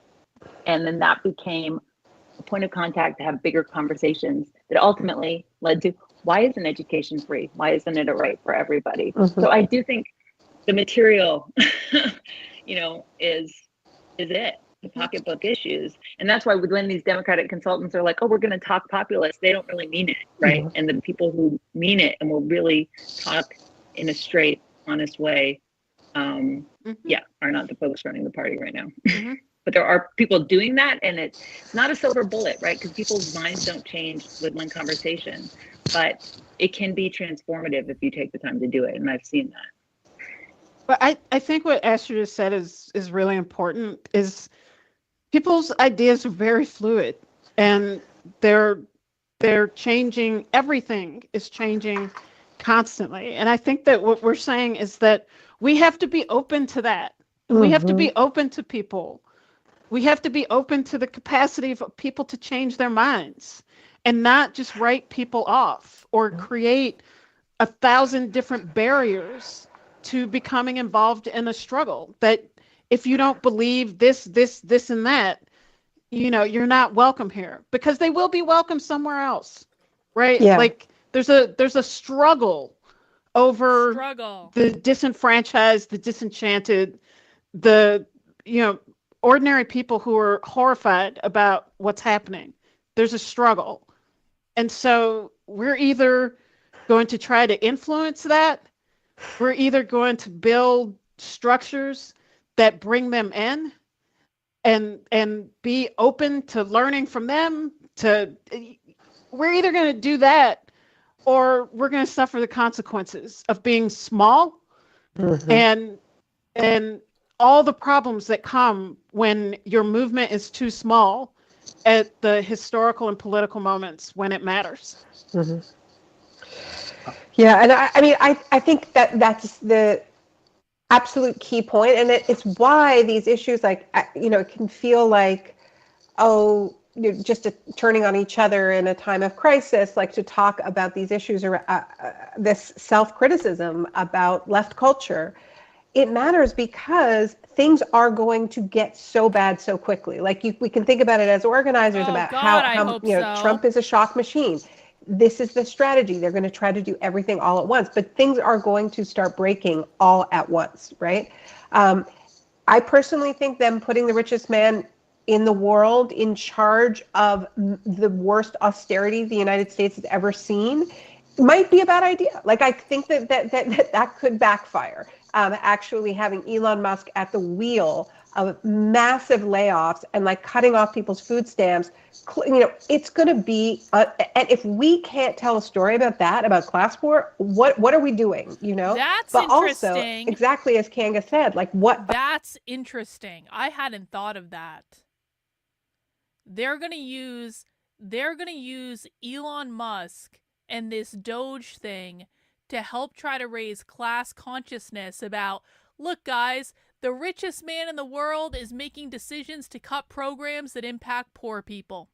Now, whether or not that's true is a different story, but that's going to be the narrative. And I think, I mean, it really all depends on how it works out, right? Because of course I want the government to cut as many things as possible. I'm an anarchist at heart. I don't believe the government should exist. But if the administration goes about cutting things in a poor, ill-considered way that backfires, then that story about Trump put the richest man in the world, the biggest capitalist in the world, in charge of cutting programs that impact normal people, that's going to be an effective story to recruit people, and no one can really deny that. Hey, thanks Dragon Balls for the super sticker. I really do appreciate it. Thank you, thank you, thank you. Do you see right-wingers and socialists joining forces? No. No. There is no universe in which that happens. There's no universe in which that happens. And because Israel is the only thing they have in common, but they don't dislike Israel for the same reasons, is the thing. And so, no, the socialists are never going to work with the right. That's never going to happen. Like, as we've all been saying, like, how do we catch people when they realize what it is they signed on to? And also not just Trump French voters, Revolution non-voters, people who voted for the Democrats because they understood that it was strategic, but they didn't enjoy it. It's going to get really dire. So these investments that we can make in organizing the structures, which Astra's already doing, and so many people are already doing, but also in really thinking about how we treat each other and how we're going to navigate the first time there are disagreements, and how we have, not everybody has to have the most annoying conversations, but somebody has to, just to clarify, I think sometimes when we talk like this, people think we're saying like we need to make common cause with Nazis. No, that's not what we're saying. We're talking about people who voted Democrat their whole life, and this time decided to raise the middle finger, right? Yeah. Or the 90 million who didn't vote at all, right? I mean, there's people who just are like completely disengaged and not in a strong political camp. But I think we're hammering home the same point, but I think this is why, like, DSA is brilliant. We need DSA, but not everybody's a socialist, and there needs to be infrastructure that reaches folks where they are. And, to go back to a point Naomi made, it's not weak. It's not weak to frame your message, to start with curiosity, to see people as holding, sometimes contradictory views. That's actually, it's strategic and really necessary. I think there's a lot to grieve about this moment, but I actually think there's a huge amount of potential. I totally agree about billionaires imposing. Bro, I'm into tarot cards. And I'm very woo-woo in my spiritual beliefs. And you're making assumptions that are not grounded in reality. And we don't do that here. A project of austerity. Like there's a lot of material for us to work with. Literally have tarot cards sitting on my desk, bro. I think that's I know we're getting the time, but this is such an important point that they're acting like they have a mandate and they don't. He I think he's under 50%. It's I think that people are pissed and angry. He taps into that. Nobody is voting for Trump for his robust policy platform. And so I think that no one expects prices to be high, for government services to be completely shut down, and for them to just keep on, to be unaffected by that. And so it means that there will be a tremendous amount of political volatility. And this is the challenge for the left, is how do you match that? How do you meet that? And what is your response to that, as people are breaking in all different kinds of directions, in outrage, radicalization, desperate to know, like, what do we do next? Like, what kind of left, broadly construed progressive movement is going to be there to receive them? just I don't, it kind of on the same point. There's a place I hang out in New York that is where everybody in that place is like are immigrant Black and Latino men from places like Jamaica, Dominican Republic, and so forth. And I was hanging out with them. We talked a little bit of politics, but beforehand, and I was scared after the election to ask to talk about the election. But I did go in there a couple weeks ago, and I was talking to I'm not gonna name him, but I was talking to my friend. He's a young Jamaican guy, and Trump came on the television in this place, and he was like, and I was scared he was gonna be like, yeah, and he was like, nah, he was like, man, that guy's such a clown, and I was I ain't gonna lie, I was kind of surprised.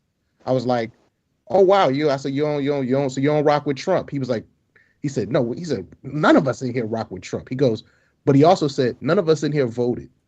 Mm-hmm. He said nobody in here voted, man. We about that money. And I said, but you don't like Trump? He was like, hell no. He said after the election, it's tense in here. The vibe is tense. Mm-hmm. To me, those are people that we should have already won. And the question for me is, those people are winnable. Those are people, but the question is, what kind of movement is going to win them, right? Is it going to be me going in there using a whole bunch of wild scholarly terms that people don't understand, shaming people, finger wagging, all this kind of stuff, or is it going to be something else? And I just, in the same vein, we're about at time, and so I don't know if anyone has any other closing thoughts, but I just would say I said before, anybody who's on this call, if you're in that place where you're like, I just want to be. I want to be with some other people. I'm not sure what to do.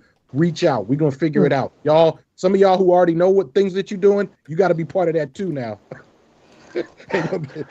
And yeah, I don't know if anyone has a closing thought, but I've got a quick one.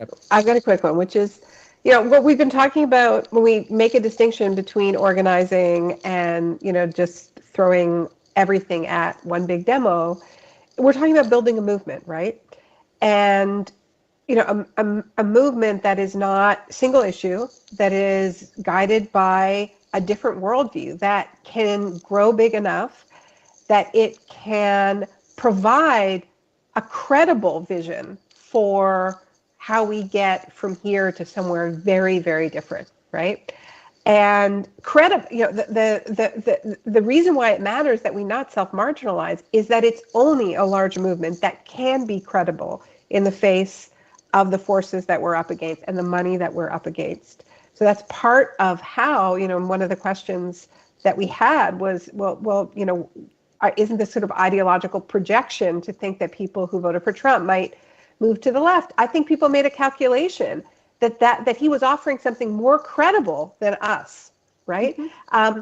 Not necessarily better, but just more credible, that he was more likely to deliver this sort of sadistic quick fixes that aren't going to fix anything than that we're going to deliver eco-socialism. And that's not a crazy calculation given the state of the left. So this is why we need to build.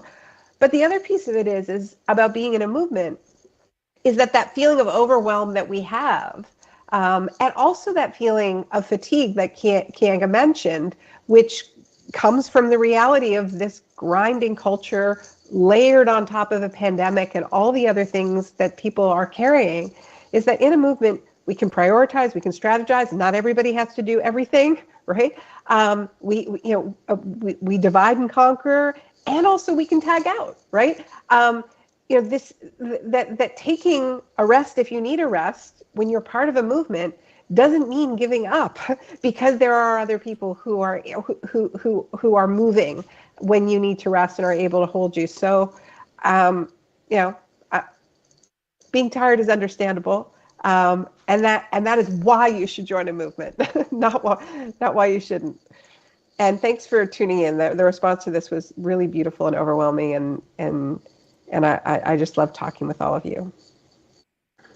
All right, that does seem to be it, guys. Now, listen, it was a little bit of a drier presentation today, and I gotta say, I don't know why Naomi Klein is so popular on the left, other than she's a best-selling author, because literally every presentation I've ever watched with Naomi Klein, I keep watching presentations with her to try to understand why the left is so enamored of her. They're always very boring and very dry and kind of like, eh. So there's another example of a presentation that was a little bit drier than what we normally watch, but, you know, we don't know that until we get into it. What I do think is that, you know, the big lesson of the night is that the left is using this to recruit. The left is thinking about how can they use this to recruit in any number of different ways. The left is going to use every opportunity over the next 4 years to radicalize as many people out of the Democratic Party as possible. They're going to try to push the Democratic Party further left because they never give an inch on that. That's not to say they consider the Democrats to be their allies. They don't. But this is an opportunity where they're taking advantage of a fracture in the far left. I think they're thinking about how do we reach out to people who voted for Trump, who maybe never voted for Trump before, to get them to radicalize to the left, to realize that Trump is not the solution to their problem. He was just the countervailing force for what they hated. And so the left is being smart about this. The boring presentations sometimes are just things that are just smart and common sense. These were not conversations that happened on the right after Joe Biden got elected, by the way. Because it just wasn't. What was going on the right was like conspiracy theory and nonsense and craziness and like absurdity and sideshow and all this stuff. The left is just very calmly, and I want to make sure people understand this, they were very calmly saying, we're going to use this to recruit as many people as possible and radicalize as many people as possible, and that's what we're going to do. There was no screaming in this. There was no crying. There was no absurdity. These are the actual organizers on the left, not the people you see on Libs of TikTok or now Libs of Blue Sky or whatever that account is. These are the actual organizers. These are the people driving the agenda. And they were calm and they were focused and they see the opportunity in recruiting more people to their cause. And I think that that's what they're going to do. And I think that they see Trump as a gift. And I think they're going to try to take advantage of it as much as possible. So that's really all we have for tonight. Guys, we do have a couple of spy streams coming up this week. I think there are at least 2 that I know about. One I'm already signed up for, one I'm looking into. That means we are going to be going inside of a lot of leftist organizing calls. What I will say is if you come across a leftist group that's doing an organizing call, like a private call, let me know about it. Any leftist events that you come across, let me know about it. I'm talking about like private events, even if they're ticketed, we can get into those. We can pay for those to get into them. And we can do spy streams with them so we can see what the left is saying behind closed doors and all that good stuff. And that is how we're going to be able to keep up with what the left is doing. If you would like to join me for this week's spy stream and get additional information on what's going on, please head over to my Substack. That is Carlin, KARLYN.substack.com. This is my primary content hub on the internet. It is where you can support the work I'm doing for $8 a month, $80 a year. I am 100% completely funded by you. So I can't do this stuff unless you guys allow me to do it. Hey, Bill! Hey, Dr. K, sorry I've been MIA for a while, but Australia is about to go full 1984 next year. It's hard for me to concentrate on anything. We're in serious trouble. Bill, I'd like to learn more about that when you have a chance, but good to have you back, and thank you very much for the super chat. If there's any videos or anything you'd like me to watch, do let me know. I would be interested in looking into those, and I do appreciate it, Bill. Another way you can support the work I'm doing is for one more day only. What is it? About 27 hours. Until midnight tomorrow in the Unwoke Art Store.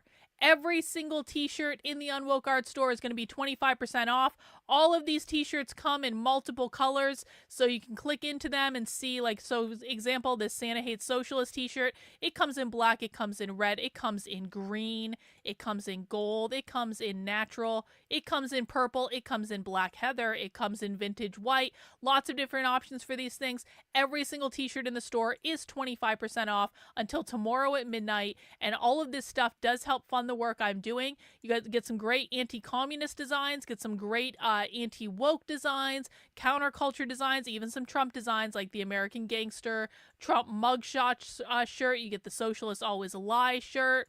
You can get the Socialists Are Gay shirt. You can get, this is actually one of my favorite current ones. I actually have this one myself.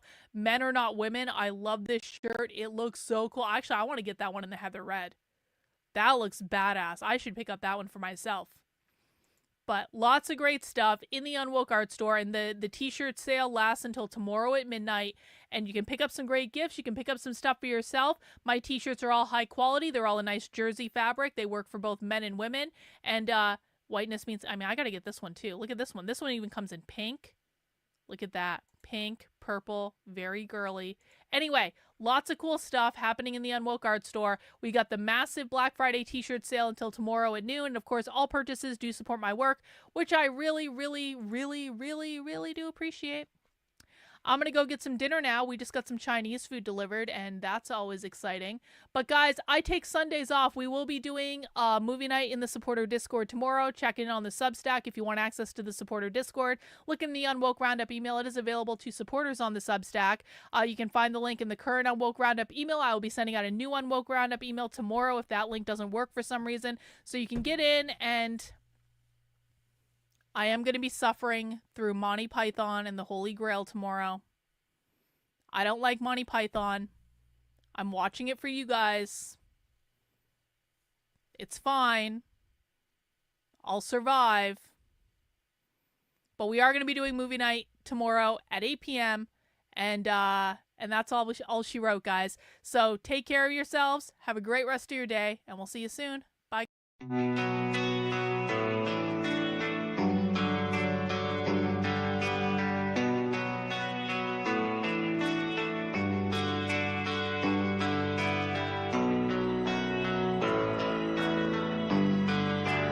How are you feeling? How long have you been here? 3 months, May 17th. And what brought you here? That's difficult to answer.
influenced my thinking and consequently my action.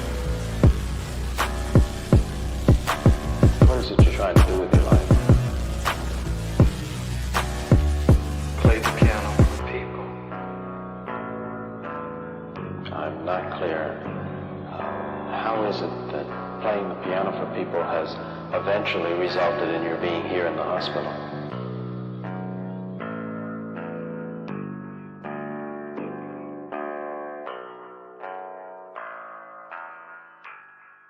That's difficult to answer.